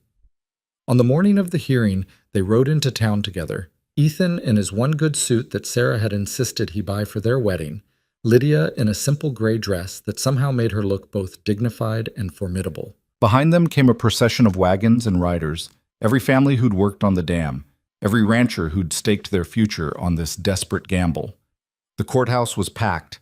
Kessler sat at the front with his attorney Curtis Webb and 2 other lawyers Ethan didn't recognize, all of them wearing expensive suits and expressions of absolute confidence. They looked like men who'd never lost a case they cared about winning, men for whom the law was just another tool to acquire what they wanted. Judge Holloway entered and the room rose. He was an older man, gray-bearded and stern, with the weathered face of someone who'd spent his early years working land before the law called to him. Ethan didn't know if that history would help or hurt their cause. "Be seated," Holloway said, settling behind the bench. "I understand we're here regarding a dispute over water rights and property law. Mr. Webb, you filed this action on behalf of your client. Present your case." Webb stood smoothly. "Your Honor, this is a simple matter of theft. Mr. Ethan Caldwell has constructed an illegal dam on waterway that feeds downstream properties, including the extensive holdings of my client, Mr. Victor Kessler. This dam has diverted water that rightfully belongs to all landowners in the valley, causing economic harm and violating established water law. We ask that the court order the immediate removal of this structure and assess damages against Mr. Caldwell for his illegal actions." "That's a serious accusation," the judge said. "What evidence do you present?" Webb produced maps, surveys, documents that purported to show historical water flow and downstream rights.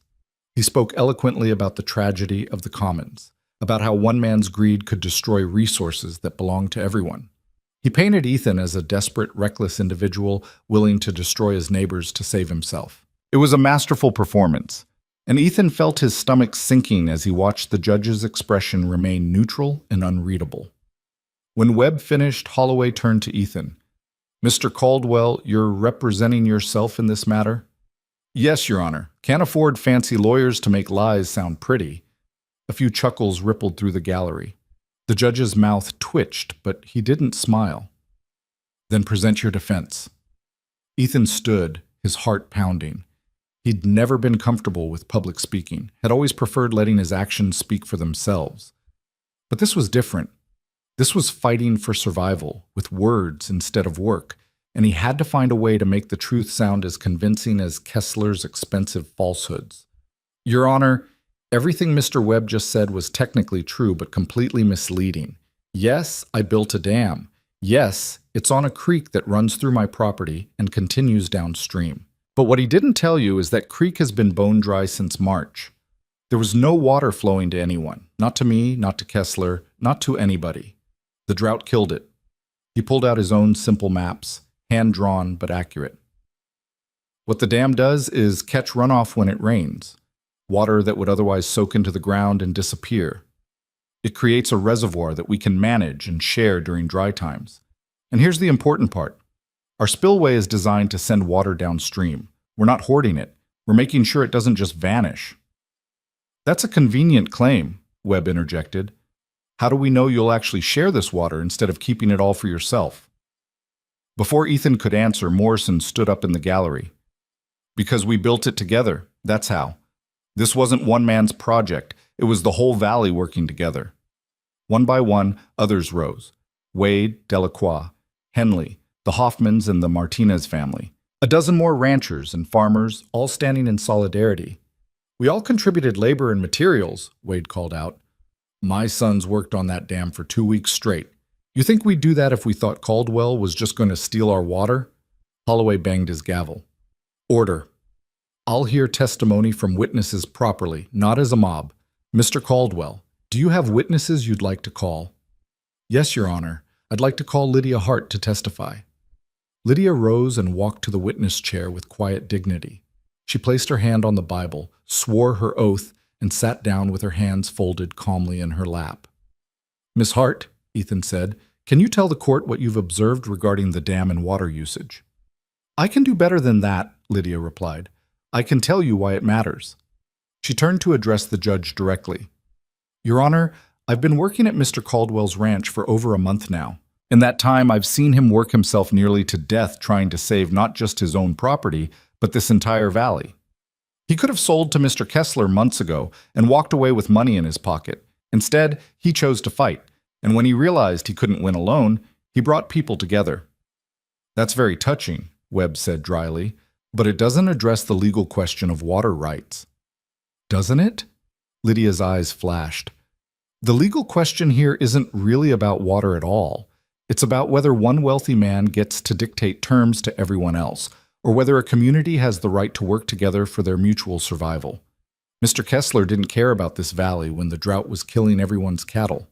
He was perfectly content to wait for his neighbors to fail so he could buy their land cheap. But the moment those same neighbors built something that might actually help them survive, suddenly he's concerned about fairness and water rights? Your Honor, Webb protested, this is inflammatory rhetoric, not testimony. It's the truth, Lydia shot back.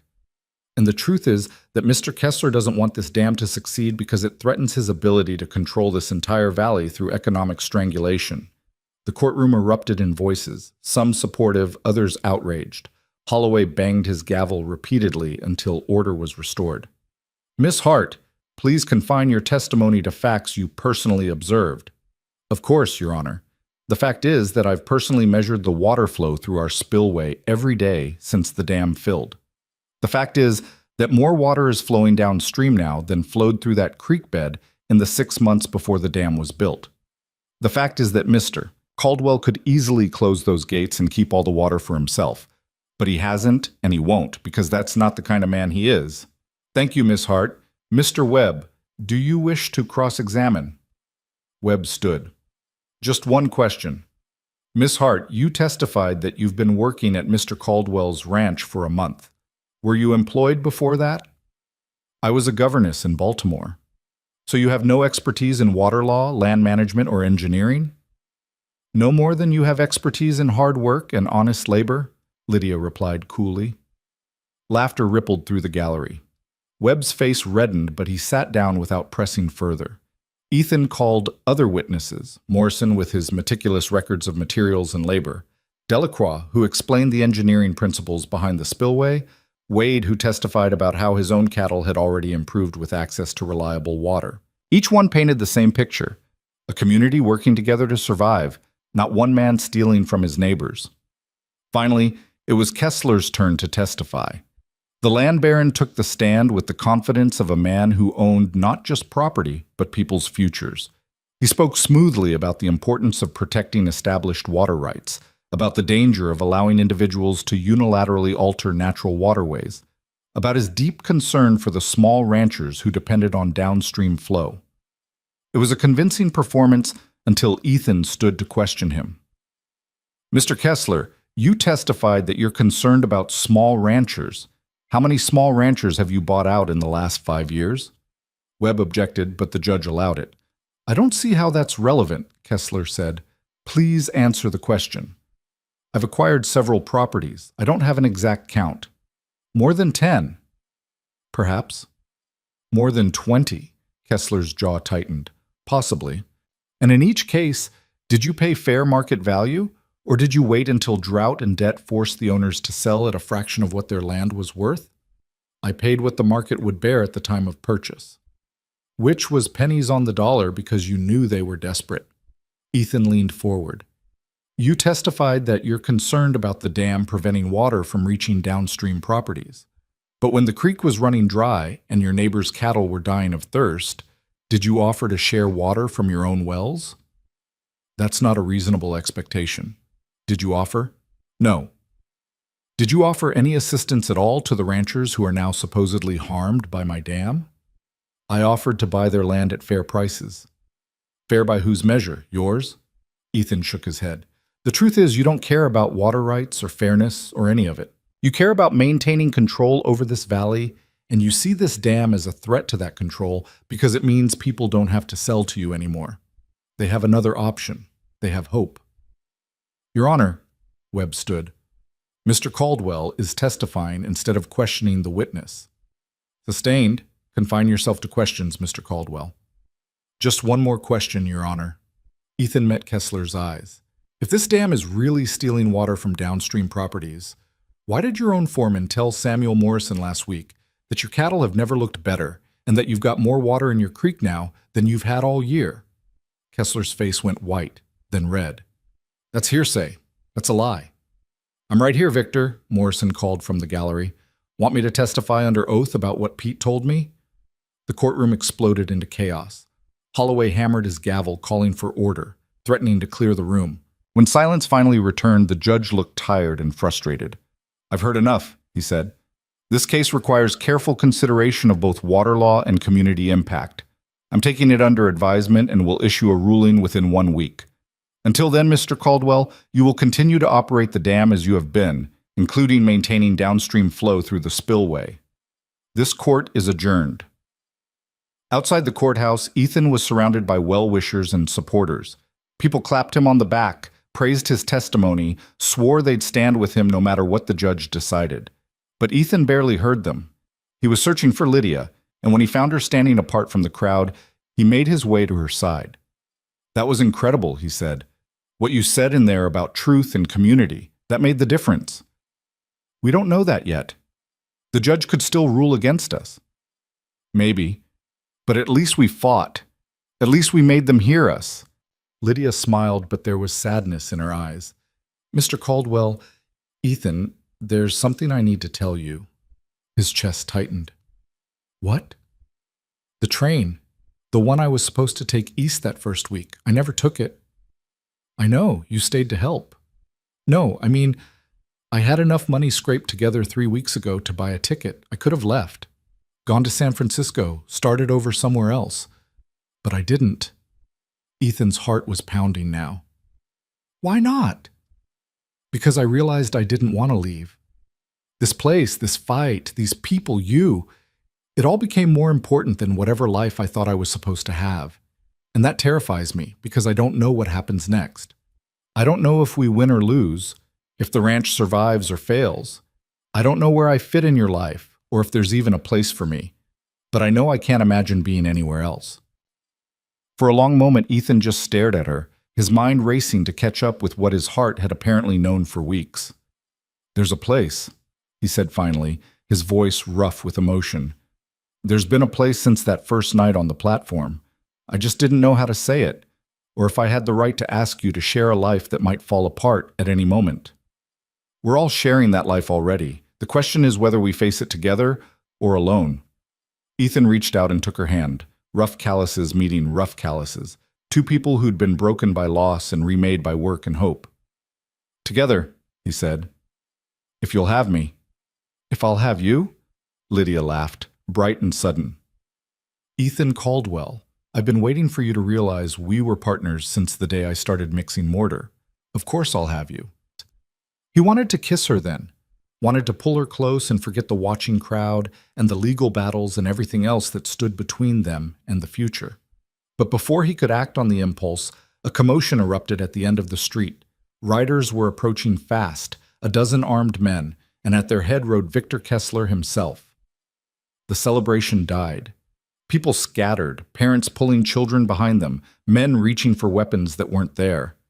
Ethan stepped forward, positioning himself between Lydia and the approaching threat, his hand instinctively moving to his hip where a gun would have been if he'd thought to wear one to a court hearing. Kessler reined his horse to a stop 20 feet away. His face was twisted with rage, all pretense of civilized negotiation abandoned. "You think you've won," he snarled. "You think that performance in there changed anything. But I own this valley, Caldwell. I own the bank that holds your mortgage. I own the businesses you depend on. I own everything, and I will bury you." "Then why are you here making threats instead of waiting for the judge to rule?" Ethan shot back. "Could it be you're not as certain of victory as you pretend?" "I'm certain of this. That dam is coming down one way or another. If the judge won't order it, I'll handle it myself." "That's illegal seizure and destruction of property. You'd be arrested." "By who? Sheriff Hayes?" Kessler laughed bitterly. "Hayes knows who pays his salary. Besides, accidents happen. Dams fail. Structures collapse under their own weight. Who's to say what really happened?" "All of us," Morrison said, stepping forward to stand beside Ethan. "Everyone here is a witness to these threats, Victor. You make a move against that dam, and we all testify to your intent. And you think anyone will care? You're all nobodies, failures clinging to dirt that isn't worth farming anymore." "Maybe," Wade joined them, his sons flanking him. "But there's a lot more of us than there are of you." One by one, the ranchers and farmers formed a line between Kessler and Ethan. Delacroix with his knife. Henley with his old pistol now drawn. The Martinez family, the Hoffmans, even the townspeople who'd come to watch the hearing, all of them standing together in defiance of the man who'd ruled them through fear and economics for so long. Kessler stared at them, his expression cycling through disbelief, rage, and finally cold calculation. His hired men shifted nervously, clearly not eager to start a fight against such numbers. "This isn't over," Kessler said finally. "Not by a long shot." He wheeled his horse and rode off, his men following. The tension held for another moment, then broke like a snapping rope.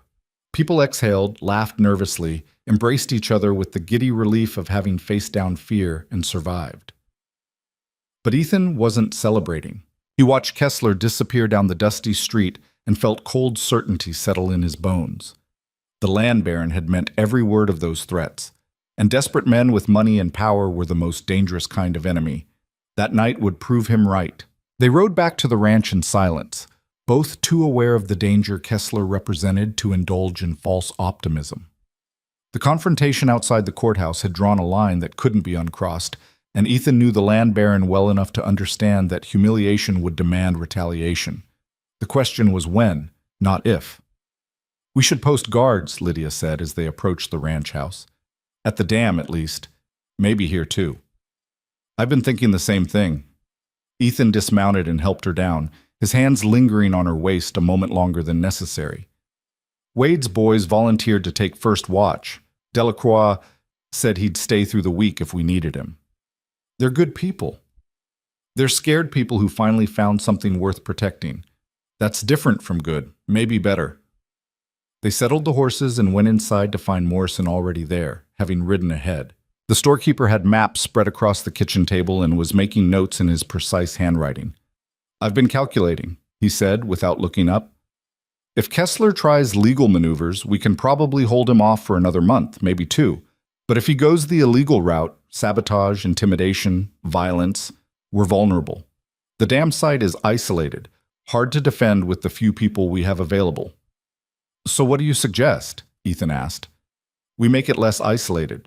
Set up a camp there, rotate families through so there's always people present. Make it clear that any attack on the dam is an attack on the whole community." "That's asking a lot.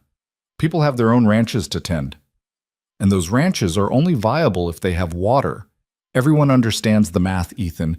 We stand together or we fall separately." Morrison was right, and over the next 2 days they implemented his plan. Families took turns camping at the dam site, bringing supplies and tools, turning the area into a bustling settlement. The children played in the reservoir shallows while their parents fished and washed clothes and kept vigilant watch on the surrounding hills. It felt like a community gathering, almost festive, except for the rifles propped against every wagon and the guards who walked the perimeter at all hours. Ethan spent his time moving between the ranch and the dam, checking on cattle that were finally gaining weight, inspecting the structure for any weakness, trying to be everywhere at once. Lydia matched his pace, somehow managing to cook for 24 people, tend the livestock, and still find time to help the Hoffman girls teach the younger children their letters. On the third night, Ethan found her sitting alone by the reservoir, her feet dangling in the water, staring at the reflection of stars on the surface. "You should rest," he said, settling beside her. "So should you, but neither of us will, so we might as well keep each other company." They sat in comfortable silence for a while, listening to the night sounds, crickets singing, frogs croaking, the gentle lap of water against stone. It was peaceful in a way that felt almost surreal given the circumstances. "Tell me something," Lydia said eventually. "When this is over, assuming we win, what do you want your life to look like?" Ethan considered the question carefully. "I want the ranch to thrive again. I want grass in the pastures and cattle worth selling. I want to rebuild what my father created and maybe improve on it. That's the ranch.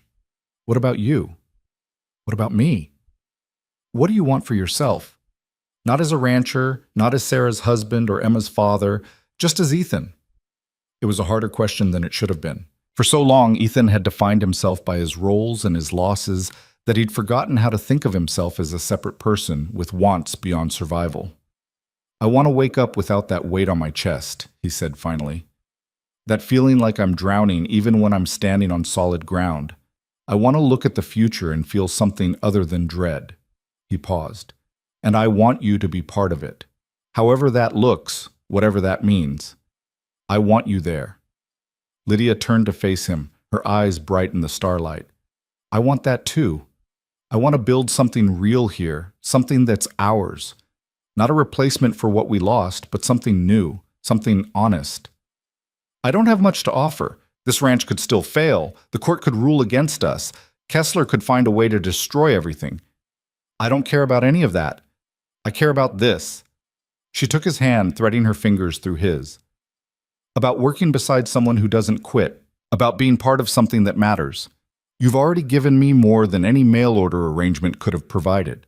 Ethan pulled her closer, his arm circling her shoulders, and she leaned into him with a sigh of contentment. They sat like that for a long time, watching stars wheel overhead, allowing themselves this small moment of peace before the storm they both knew was coming. It came sooner than expected. The next afternoon, one of Wade's sons came galloping into the ranch yard, his horse lathered and wild-eyed. "Mr. Caldwell," the boy shouted. "Riders heading for the dam, at least 20 of them, all armed. My pa sent me to warn you." Ethan's blood turned to ice. "How long until they get there?" "Maybe 20 minutes. They're coming fast." "Lydia, ring the bell. Keep ringing it until everyone hears." Ethan was already running for the barn, grabbing his rifle, checking the load. "How many people are at the dam right now?" "Maybe a dozen, counting kids. We're outnumbered bad, Mr. Caldwell." "Not for long. Get fresh horses, ride to every ranch within 5 miles. Tell them we need help now." The boy nodded and took off. Ethan saddled Cisco with shaking hands, his mind racing through scenarios and strategies. 20 armed men meant Kessler had hired a small army, probably gunmen from out of territory who wouldn't hesitate to use violence. This wasn't intimidation anymore. This was war. Lydia appeared with the shotgun and a grim expression. "I'm coming with you." "The hell you are. This is going to get bloody." "Which is exactly why you need every gun you can get. Don't waste time arguing, Ethan. We're wasting time we don't have." She was right, and he knew it. They mounted up and rode hard for the dam, Cisco's hooves pounding the earth in rhythm with Ethan's racing heart. As they crested the rise overlooking the construction site, Ethan could see the riders approaching from the south, a dark line of men moving with military precision. At the dam, Wade had organized the defenders into position. Men with rifles took cover behind stone barriers and wagon beds. Women and children were being hustled to safety behind the dam itself, away from the line of fire. It wasn't much of a defense, but it was something. Ethan and Lydia dismounted and ran to where Wade was directing people. "How do you want to play this?" the rancher asked. "We talk first. Maybe we can avoid bloodshed. And if they're not interested in talking, then we make them understand that this dam is worth dying for. Because it is. Without it, we're all dead anyway, just slower and more painful." The riders drew closer, and Ethan could see their leader now, not Kessler himself, but a hard-faced man with a marshal's badge pinned to his vest. That was clever. Kessler had found a way to make his private war look like law enforcement. The man raised his hand and the riders stopped 50 yards from the dam. He walked his horse forward alone, projecting calm authority. "I'm Marshal Garrett Pierce, appointed by the territorial governor to enforce water rights law. I have a warrant to seize this dam pending court resolution of ownership disputes. You folks need to stand aside and let us do our job." "That's interesting," Morrison called out, stepping forward with papers in his hand. "Because I have a copy of the court docket, and Judge Holloway hasn't issued any seizure orders. In fact, he specifically told Mr. Caldwell to continue operating as normal until he makes his ruling."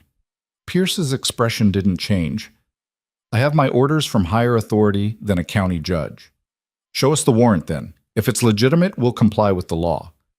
"I don't need to show you anything. This is official business, and you're interfering."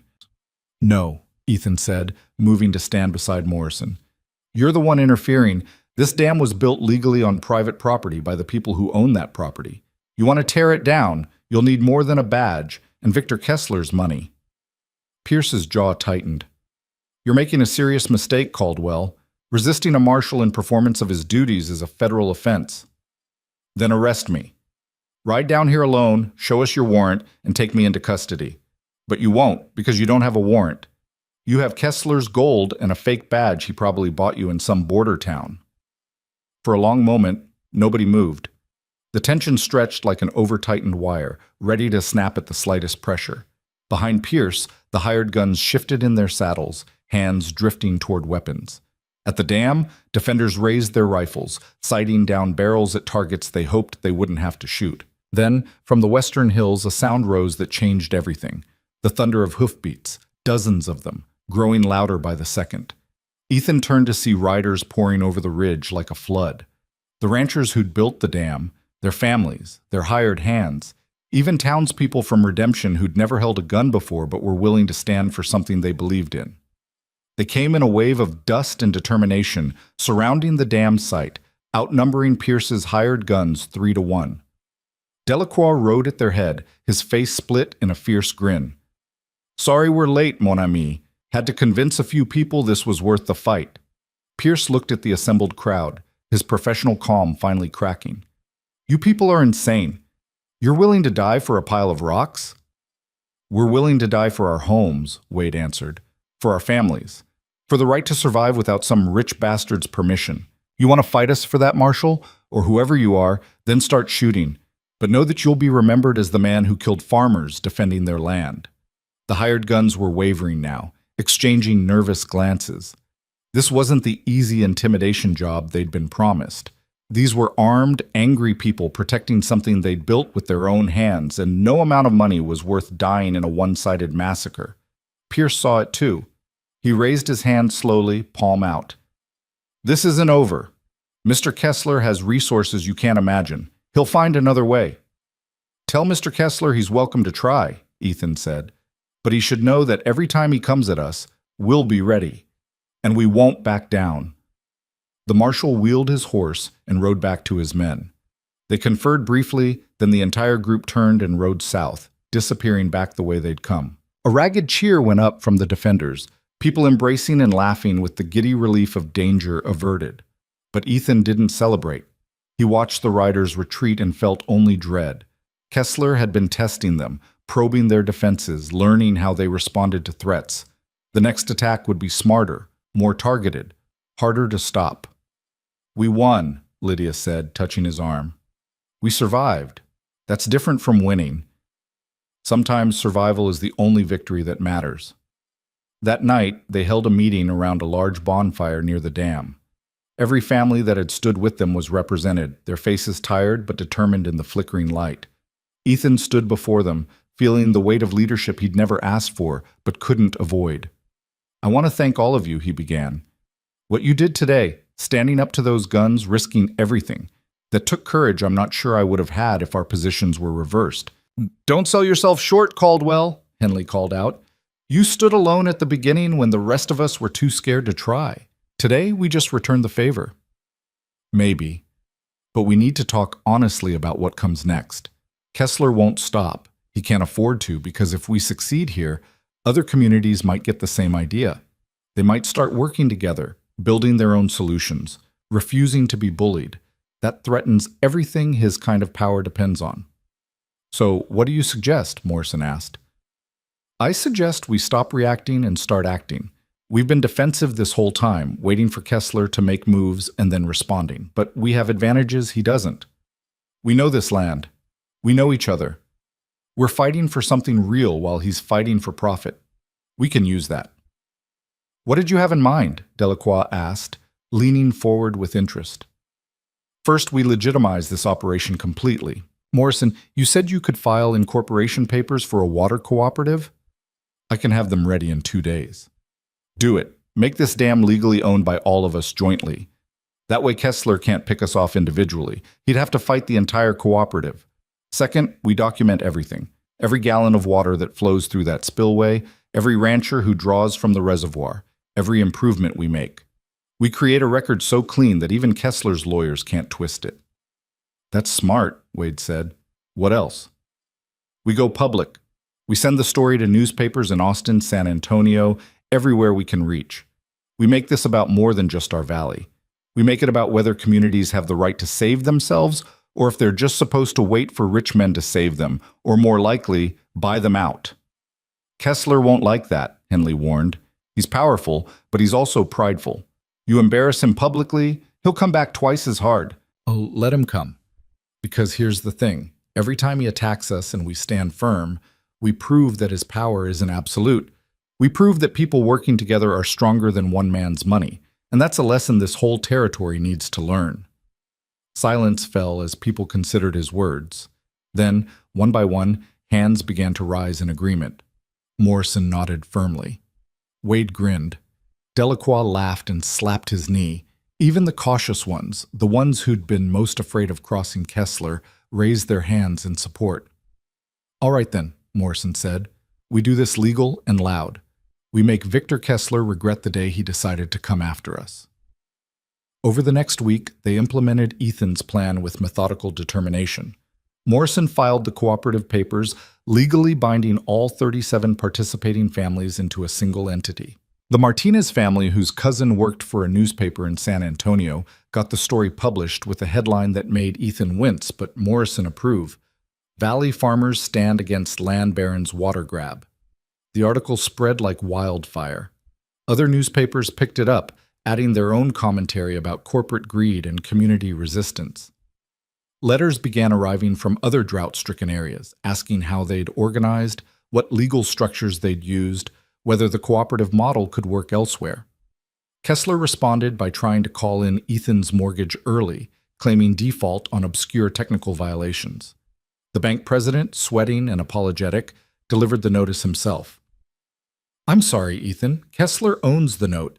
He can demand payment whenever he wants." "How much time do I have?" 30 days. After that, foreclosure proceedings begin automatically. 30 days to come up with money he didn't have, to save a ranch that was finally starting to recover. It should have felt like defeat, like the inevitable ending to a fight he was always going to lose. Instead, it felt like an opportunity. Ethan called another cooperative meeting that evening and laid out the situation bluntly. Kessler's trying to take the ranch through the bank. Once he owns my land, he controls the dam site. Everything we've built becomes his to destroy or monopolize. How much do you need? Wade asked. $3,000. I don't have even a fraction of that. But we do. Morrison pulled out the cooperative's ledger. Every family contributed labor and materials to build the dam. We can value those contributions, convert them to shares in the cooperative. Then the cooperative can buy your mortgage from Kessler at full value, making you a member rather than the owner. The land becomes communal property, protected from individual seizure. Well, it was brilliant and radical and exactly the kind of solution that would infuriate Kessler beyond measure. That would mean I don't own the ranch anymore, Ethan said slowly. My father's land, my family's legacy, it would belong to everyone. It already does, in every way that matters, Lydia said quietly. The dam made it communal property. This just makes it legal.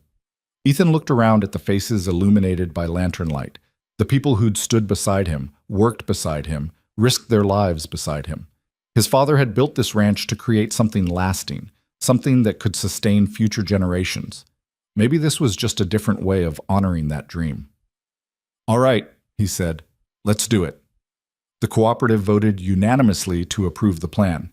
Morrison worked through the night drafting papers, calculating share values, creating a structure that would protect them all. By dawn, they had a legal framework that was probably unprecedented in territorial law, but technically sound. When they presented the offer to the bank, the president looked relieved. Mr. Kessler is not going to be happy about this. Mr. Kessler hasn't been happy about anything we've done, Morrison replied. But this is a legitimate business transaction. You hold the note, we're offering to pay it in full at face value. You're legally obligated to accept. The bank president accepted. Word reached Kessler by noon, and his response came before sunset. He arrived at the ranch himself this time, accompanied by Curtis Webb and a half-dozen hard-looking men who weren't even pretending to be anything but hired muscle. Ethan met them on the porch, Lydia at his side and a rifle within easy reach. Clever, Kessler said without preamble. I'll give you that. Turning this into some kind of socialist collective to avoid individual liability, but it won't work. It already has worked. The mortgage is paid, the land is legally transferred, and there's nothing you can do about it. There's always something I can do. I can make your lives so miserable that you'll beg to sell. I can buy up every business you depend on, raise prices until you can't afford supplies. I can hire away your labor, bribe your friends, turn this whole valley against you through simple economic pressure. You could try all that, Ethan agreed. Or you could accept that you lost this fight and move on. Find some other valley to exploit, some other desperate people to prey on, because we're done being afraid of you. Kessler's face went purple with rage. You arrogant fool! Do you have any idea what I could do to you? What I've done to better men than you? I'm sure you've destroyed plenty of people, but you've never faced an entire community standing together. That's different from crushing individuals. Community. Kessler spat the word like a curse. You think these people actually care about you? They're using you, Caldwell. When the drought breaks and water becomes plentiful again, they'll discard you like trash. Humans are fundamentally selfish. They only cooperate when forced to by necessity. Maybe you're right, Lydia said, speaking for the first time. Or maybe you're so used to seeing people as resources to exploit that you've forgotten what actual community looks like. Either way, we're not interested in your philosophy. We're interested in you leaving our property. Kessler stared at her with undisguised contempt. The mail-order bride who never got delivered. You must feel so fortunate to have found a desperate widower to take you in. I feel fortunate to have found people worth standing beside, Lydia replied calmly. Something you wouldn't understand. For a moment, Ethan thought Kessler might actually strike her. The land baron's hand twitched toward his riding crop, violence flickering across his face. But then Webb touched his employer's arm, murmuring something low and urgent. Kessler forced himself to calm, though fury still radiated from him like heat.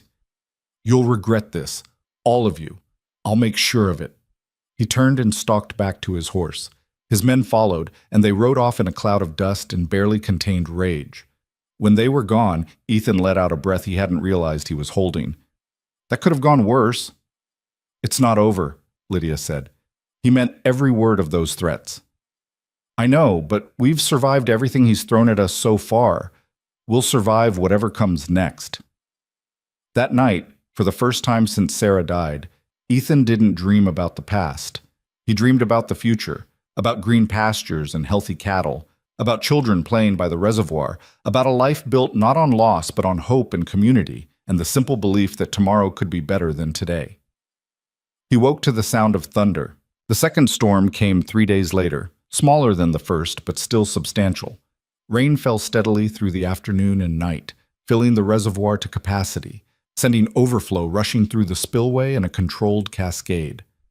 The valley drank deep, and everywhere Ethan looked he saw evidence of recovery: grass greening the brown hills, wildflowers blooming in impossible profusion, cattle standing in the rain with their heads up instead of hanging low with thirst.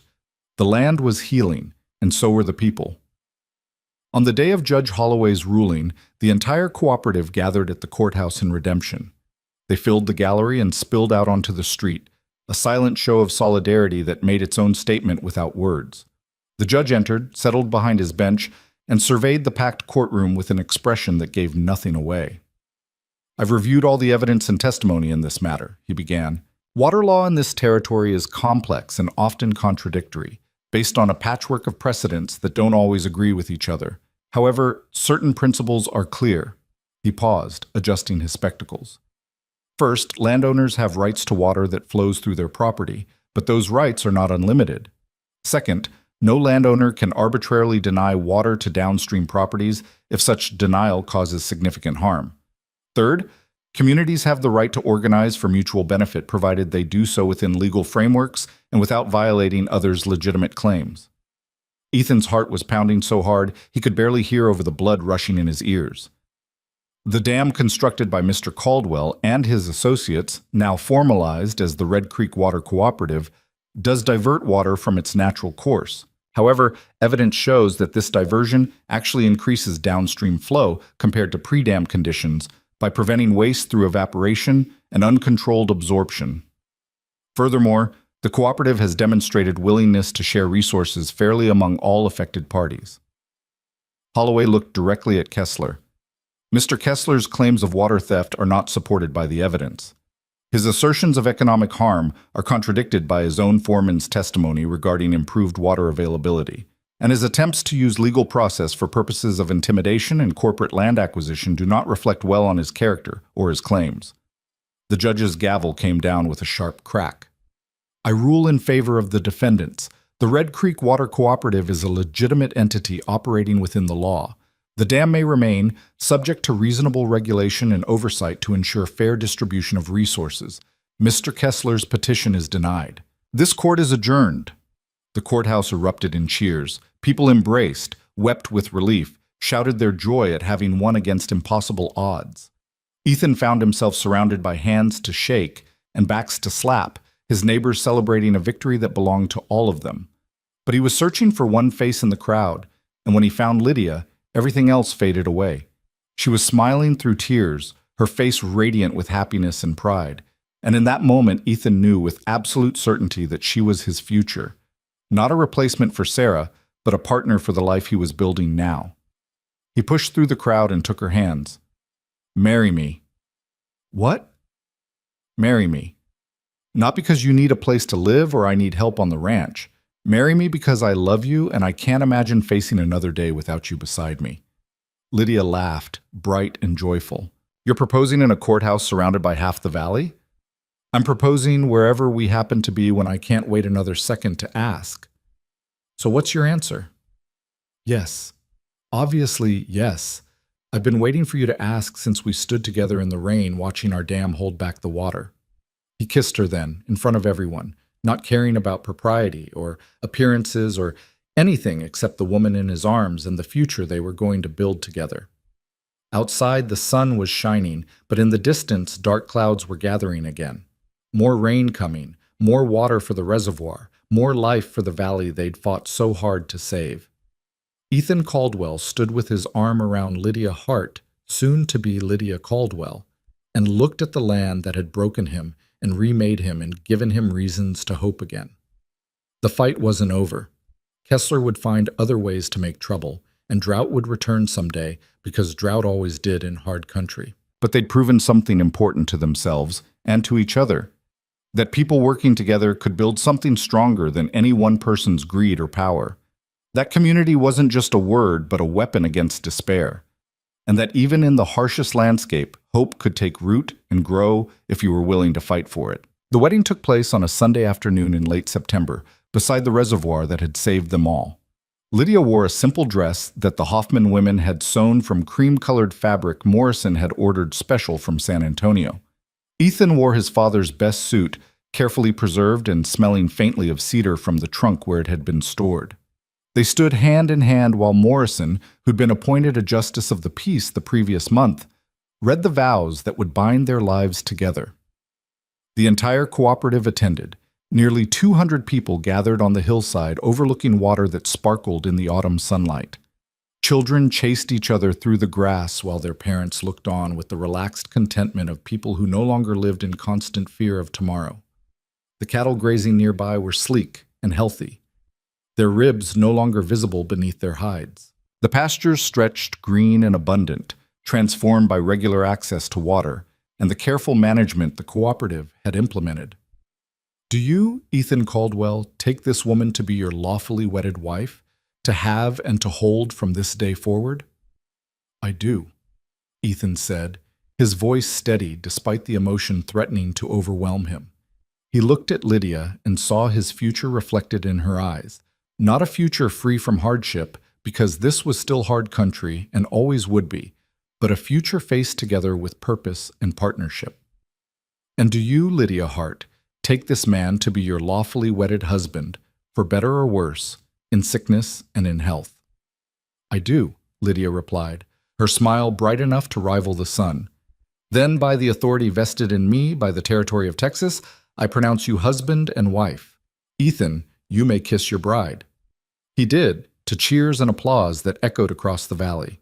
When they finally broke apart, both laughing, Delacroix was already tuning his fiddle while the Martinez family unpacked food from baskets that seemed impossibly abundant. Within minutes, the ceremony had transformed into a celebration, music and laughter filling the air as people danced and ate and told stories about the hard months that had brought them to this moment of joy. Wade approached with a tin cup in each hand, offering them to the newlyweds. To the Caldwells, he said, raising his own cup, may your marriage be as strong as the dam you built. To the Caldwells, the crowd echoed, and Ethan felt his throat tighten with gratitude for these people who had become more than neighbors, who had become family in the truest sense of the word. As the afternoon wore on and the dancing continued, Ethan found himself standing slightly apart from the celebration, looking out at the transformed landscape. The contrast with how things had been just 6 months ago was almost impossible to comprehend. Then, he'd been a broken man on a dying ranch, going through the motions of survival without any real hope of success. Now he stood married to a woman he loved beyond measure, surrounded by a thriving community, watching his cattle grow fat on grass that shouldn't exist in drought country.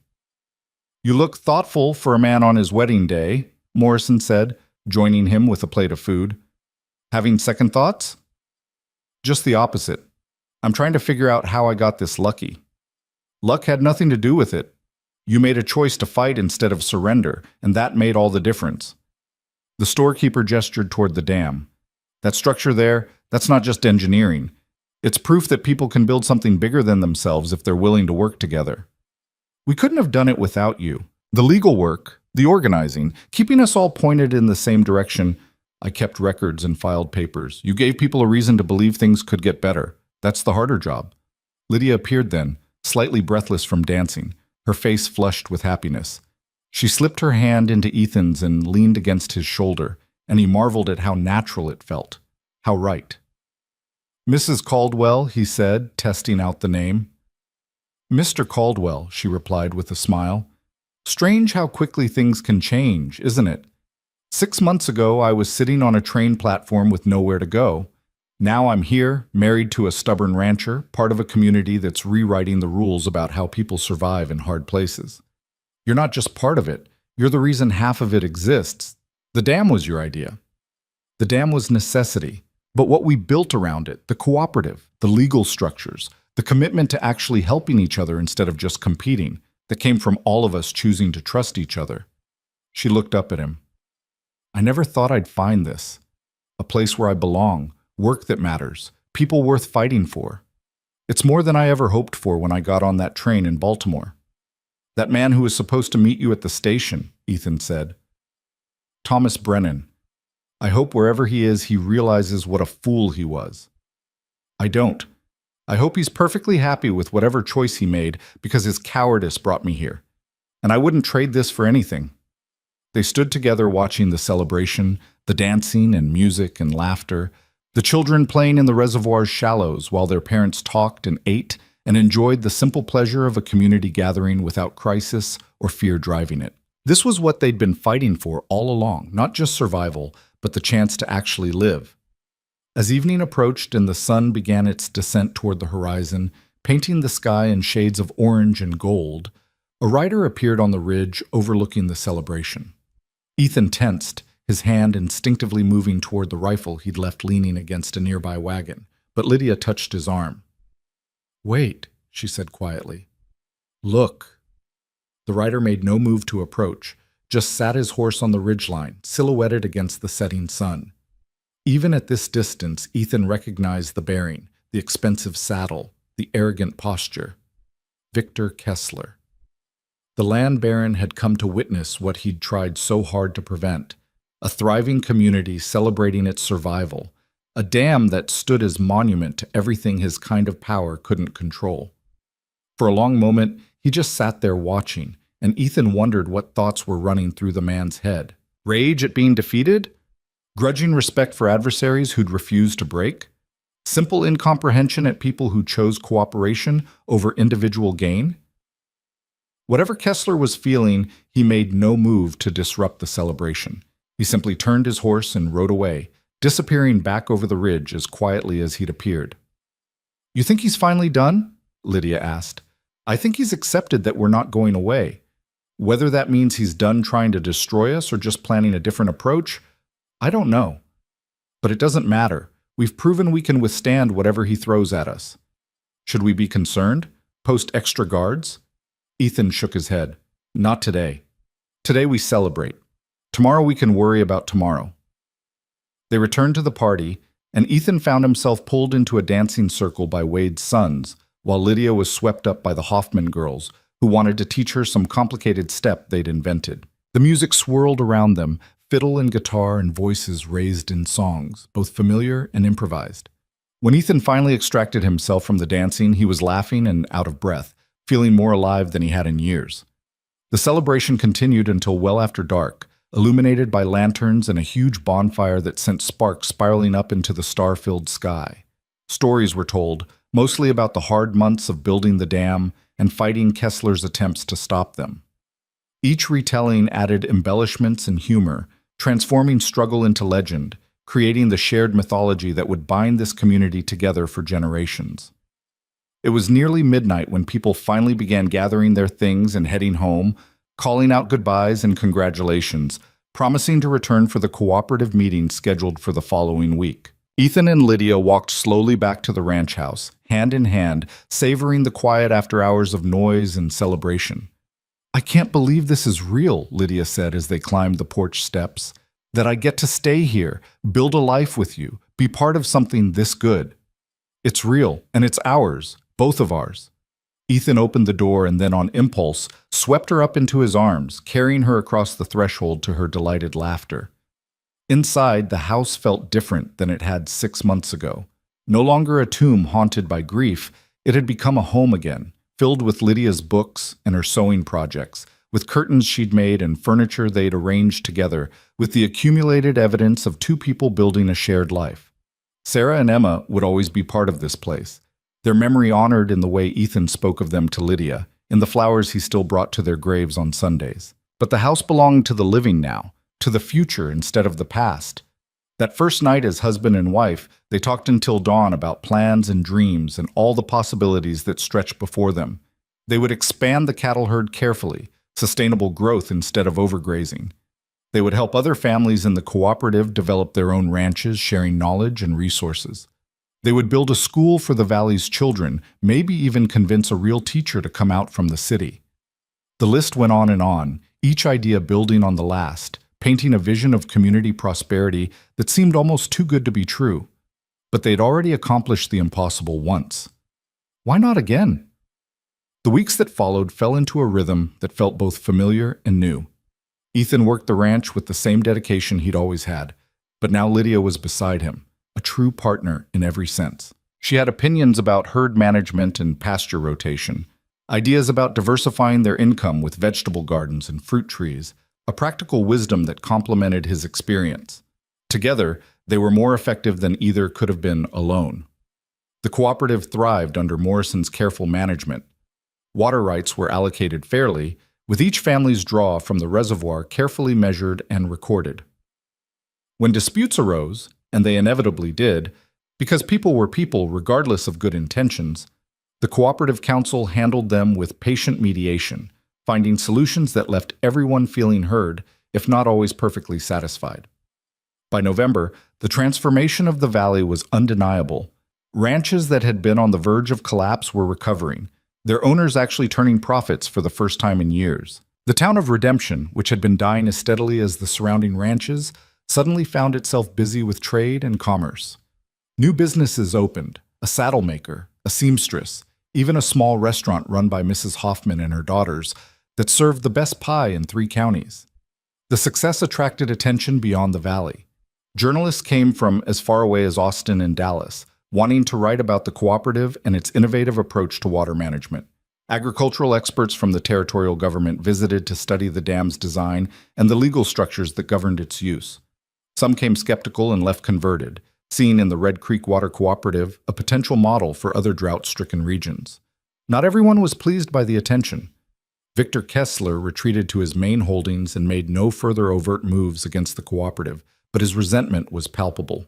He refused to join the cooperative despite controlling significant land in the southern section of the valley, relying instead on his own deep wells and extensive resources. It created a strange division, the cooperative families working together and prospering, while Kessler's empire maintained its isolation and independence. The divide came to a head in late December when the cooperative's first major test arrived, not from human opposition, but from nature itself. A hard freeze swept down from the north, bringing temperatures lower than anyone could remember. Ice formed on the reservoir's surface, growing thicker each night, and panic rippled through the cooperative. If the water froze solid, livestock couldn't drink. If the ice damaged the dam's structure, spring melt could cause catastrophic failure. The Cooperative Council convened an emergency meeting in Morrison's store, crowding into the back room while a winter storm howled outside. "We need to keep the water moving," Delacroix said. "Ice forms on still water. We open the spillway gates wider, let more flow through. It stays liquid." "But that depletes our reserve," Wade countered. "We don't know how long this freeze will last. We could run dry before spring." "And if the dam fails, we have nothing at all," Henley pointed out. "Seems like keeping the structure intact is more important than preserving every gallon." Arguments went back and forth, voices rising as fear and uncertainty drove normally reasonable people toward conflict.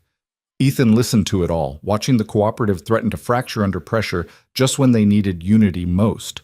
Finally he stood, and the room fell quiet.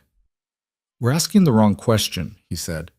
"We're acting like this is our problem alone, like we have to solve it with just our resources. But there's someone in this valley with deep wells that don't freeze, with resources we don't have, with experience managing water through hard winters." "You can't mean Kessler," Morrison said. "Why not? He's still part of this valley, whether he's part of the cooperative or not. His cattle need water same as ours. His land will suffer if the spring melt floods because our dam failed. Maybe it's time we stopped treating him like an enemy and started treating him like a neighbor who just happens to be stubborn." "He's tried to destroy us at every turn," Wade protested. "And we've beaten him at every turn. Maybe that's changed the dynamic. Maybe he's ready to talk instead of fight." Ethan looked around the room. Or maybe I'm wrong and he'll laugh in my face, but isn't it worth trying? The vote was closer than Ethan expected, but the council ultimately approved his proposal to approach Kessler. The next morning, Ethan and Morrison rode out to the land baron's main ranch house, a sprawling structure that spoke of wealth and power accumulated over decades. A servant showed them into a study where Kessler sat behind an enormous desk, reading documents by lamplight. He looked up as they entered, his expression guarded. Caldwell, Morrison, to what do I owe this unexpected visit? We need help, Ethan said bluntly. The freeze is threatening our dam. We need access to your wells to supplement our water while we manage the ice situation. Kessler leaned back in his chair, steepling his fingers. And what exactly would I get in exchange for providing access to resources that cost me considerable money to develop? Cooperative membership, Morrison replied. Full voting rights, fair share of reservoir access going forward, and the satisfaction of knowing you helped prevent a disaster that would have hurt the entire valley, including your own holdings. I see. So after months of fighting against my every attempt to protect my legitimate interests, you now want me to save your collective experiment? No, Ethan said. We want you to save the valley, all of it, including your part. The dam failing doesn't just hurt the cooperative, it means spring flooding that could destroy property for miles downstream. Your property. Kessler studied them for a long moment. You realize I could simply refuse and let nature take its course. Eventually, the cooperative would fail, its members would be forced to sell, and I could acquire what I wanted all along without any of this troublesome resistance. You could, Ethan agreed, but you won't. And why is that? Because despite everything, you're not actually a monster. You're a businessman who got used to getting his way and didn't handle opposition well. But you're also someone who built an empire in hard country, which means you understand that sometimes survival requires working with people you'd rather not. Something flickered in Kessler's eyes, surprise, maybe, or grudging respect. He stood and walked to the window, looking out at his snow-covered land. I've spent 40 years building this, he said quietly. Started with nothing but a good horse and the ability to work harder than anyone else. Bought land when it was cheap, held it through droughts and freezes and economic crashes that destroyed lesser men. I never asked for help, never relied on anyone but myself. That's how I survived. And that worked when you were one man fighting for one ranch, Morrison said. But times change. The old ways don't always serve the new world. Kessler turned back to face them. If I do this, and I'm not saying I will, I want certain guarantees. First, cooperative membership doesn't mean I surrender control of my operations. I manage my land my way. Second, water allocation is based on legitimate need and land size, not some socialist notion of equality regardless of investment.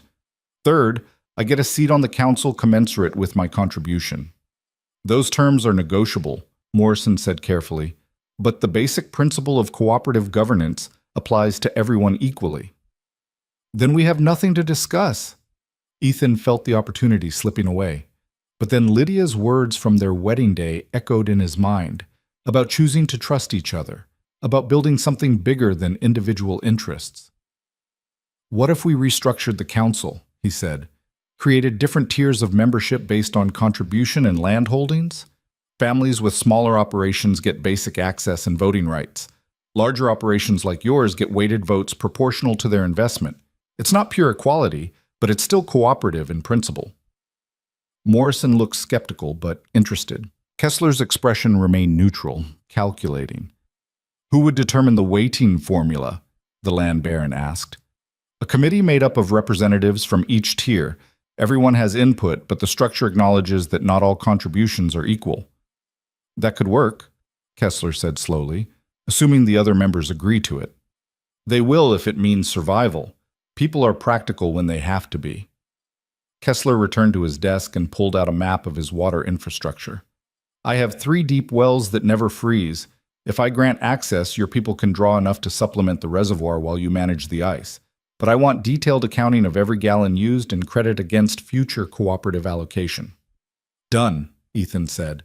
And I want an apology, a public one, from the entire cooperative council, acknowledging that some of my concerns about the dam were legitimate. That was harder to swallow. But Ethan thought about the cattle that would die without water, the families that would suffer if the dam failed, the community that had come to depend on the structure they'd built together.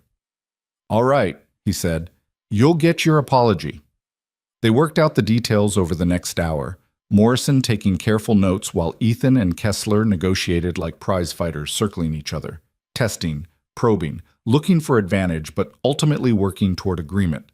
By the time they left, they had a framework that would bring Kessler into the cooperative on terms both sides could accept. The cooperative council was less enthusiastic.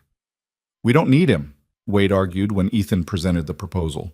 "We can manage this freeze without selling out our principles." "It's not selling out.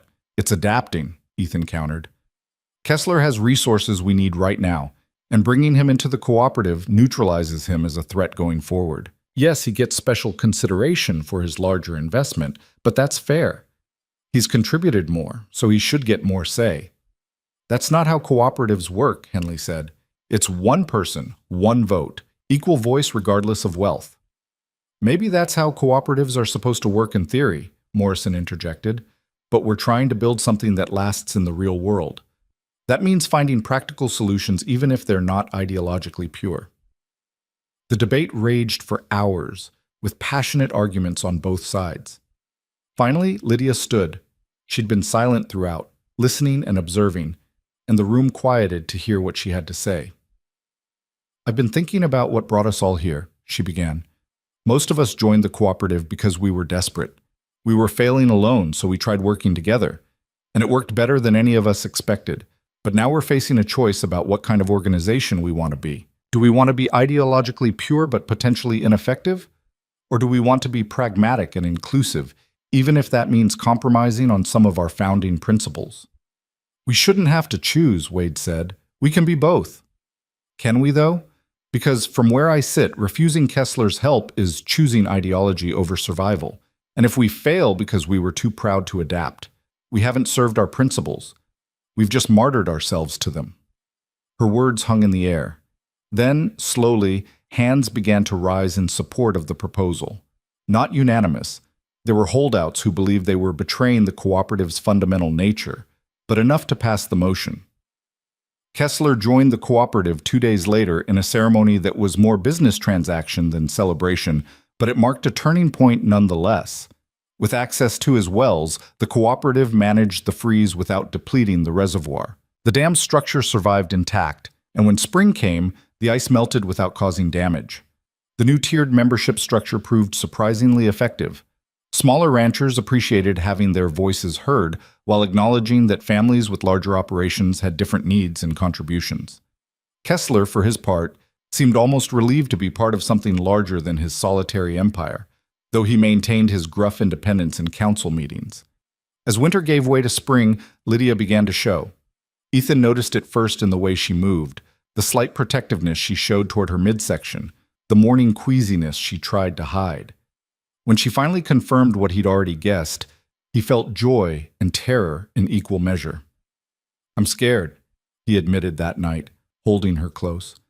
"After what happened with Sarah and Emma, I know, but I'm not Sarah and this baby isn't Emma. We can't let fear of what happened before rob us of joy in what's happening now. What if I can't protect you? What if something goes wrong and I lose you too?" Lydia took his face in her hands, making him look at her. "You can't protect me from everything, Ethan. Life doesn't work that way. But you can be here with me, present and committed, loving this child and building a future worth living. That's all any of us can do." She was right, and over the months that followed, Ethan worked to embrace the coming child with hope instead of fear. The cooperative rallied around them with gifts and advice, and the kind of support that came from genuine community. The Hoffman women sewed baby clothes while Mrs. Martinez shared wisdom from raising her own 6 children. Wade's oldest son, who'd become something of a carpenter, built a beautiful cradle from oak he'd cut and cured himself. By summer, Lydia was visibly pregnant and radiant with it, moving through her days with the serene confidence of a woman who knew exactly where she belonged. The ranch prospered under their joint management, the herd growing larger and healthier than Ethan had ever managed alone. The cooperative expanded its operations, adding a shared grain silo and a cooperative store that allowed members to buy supplies at bulk rates. Victor Kessler, surprisingly, became one of the cooperative's most effective members. His business acumen and connections helped them negotiate better prices for cattle sales, and his legal knowledge proved invaluable when navigating territorial regulations. He and Ethan would never be friends, but they developed a working relationship built on mutual respect and shared interest in the valley's prosperity.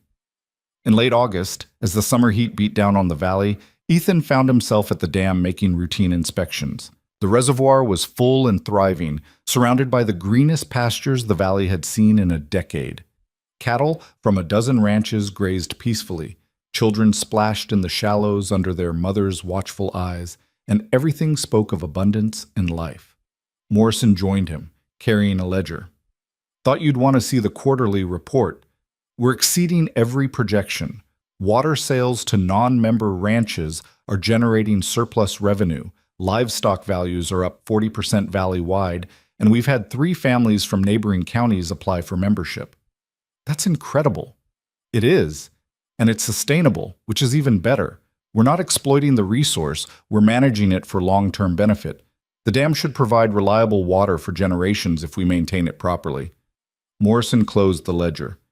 "Your father would be proud, of what you've built here." "My father built a ranch. I'm not even sure what to call it. A community. A future. Hope." Morrison smiled. "Call it whatever you want, but it's something special."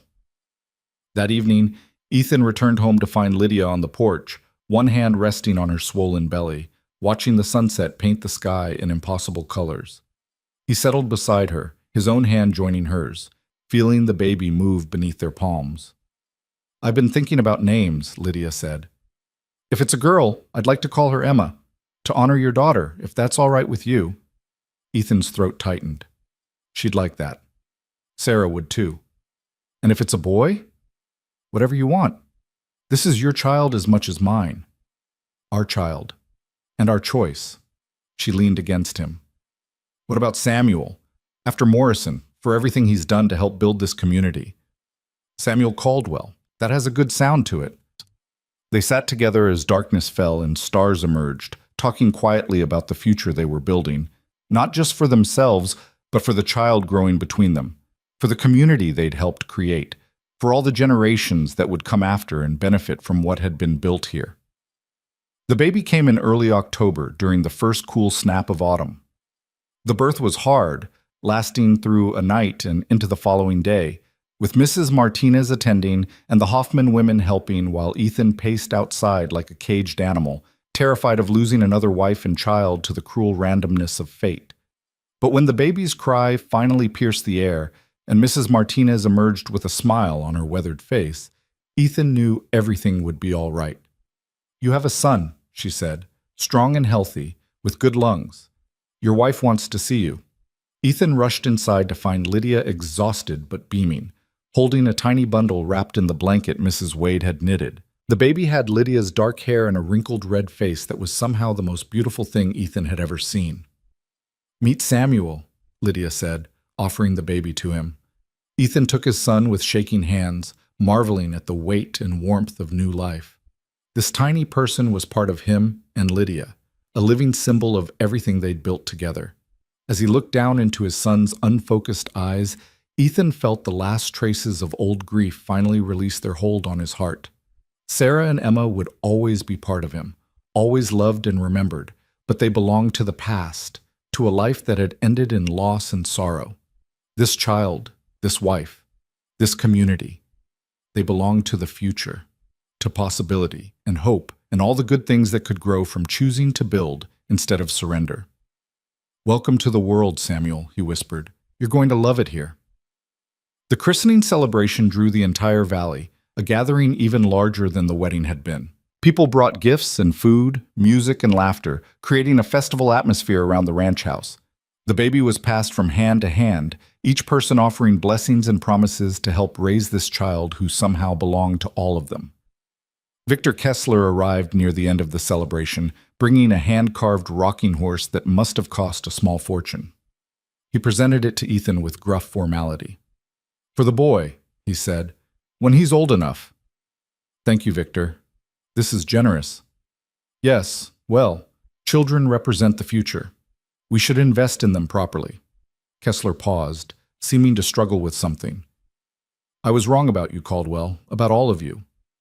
I thought cooperation was weakness, that people would inevitably betray each other when things got hard. You proved me wrong.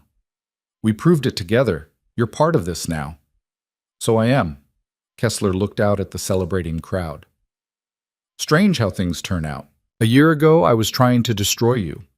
Now I'm bringing gifts to your son's christening. People can change, circumstances can change. That's the whole point of what we've built here, creating space for change instead of fighting it. The land baron nodded slowly, then turned and walked back to his horse. But before mounting, he paused and looked back. Thank you, Caldwell, for giving a stubborn old fool a second chance. As autumn deepened into winter, life on the ranch settled into a rhythm that felt both familiar and entirely new. Ethan balanced his time between cooperative business and family, learning to be a father while still managing the responsibilities of partnership and leadership. Lydia proved to be a natural mother, patient and loving, but also practical about the realities of raising a child in hard country.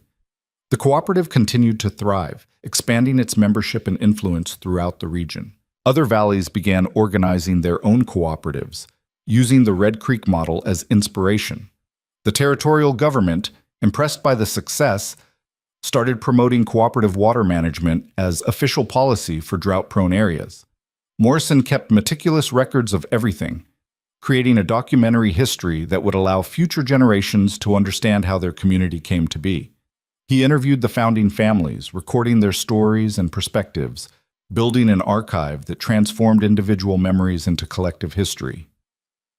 On a cold January morning, almost exactly 1 year after the dam's completion, Ethan stood on the structure's crest and looked out at the valley that had been transformed by simple determination and community cooperation. The reservoir stretched before him, ice forming at its edges, but the center still open and flowing. Cattle from 24 ranches grazed on grass that shouldn't exist in winter, but did, thanks to careful land management and reliable water access. In the distance, smoke rose from chimneys in Redemption, the town that had been dying but now bustled with activity. Children attended the new school that the cooperative had funded, taught by a real teacher from Dallas who'd been impressed enough by the community's story to relocate her entire family. The cooperative store was doing steady business, and there was talk of building a proper community hall for meetings and celebrations. All of it, every single piece of it, had grown from one desperate decision to build a dam instead of giving up. Lydia appeared beside him, bundled against the cold with Samuel sleeping in a sling against her chest. She slipped her free hand into his. "What are you thinking about?" she asked. "Everything. Nothing. How impossible all this seemed a year ago. It still seems impossible sometimes. Like I'll wake up and find myself back on that train platform, alone and abandoned, with none of this real. It's real. We made it real." Ethan pulled her closer. "You made it real by refusing to let me give up, by believing things could get better when I'd stopped believing in anything. We saved each other. That's what people do when they're brave enough to try." They stood together watching the valley come to life with morning activity, their son sleeping peacefully between them, the dam solid beneath their feet. Below, in the reservoir's depths, water waited patiently to sustain the community through whatever challenges the future might bring. Ethan thought about his father, who'd built this ranch from nothing but belief and hard work. He thought about Sarah and Emma, whose loss had nearly destroyed him, but whose memory now inspired him to build something worthy of their legacy. He thought about Lydia, the mail-order bride who'd never been delivered but who'd delivered herself into a life neither of them could have imagined. And he thought about Samuel, sleeping innocently against his mother's chest, the inheritor of all they'd built and the promise of all that was yet to come. The future stretched before them like the valley itself, vast and challenging and full of possibility. There would be droughts and floods, conflicts and compromises, victories and defeats. Life in hard country was never easy, never guaranteed, but they would face it together, as family and community, as partners in the ongoing work of building something worth preserving. The dam would stand as monument to what they'd accomplished, but more importantly, it would stand as foundation for what they would accomplish next.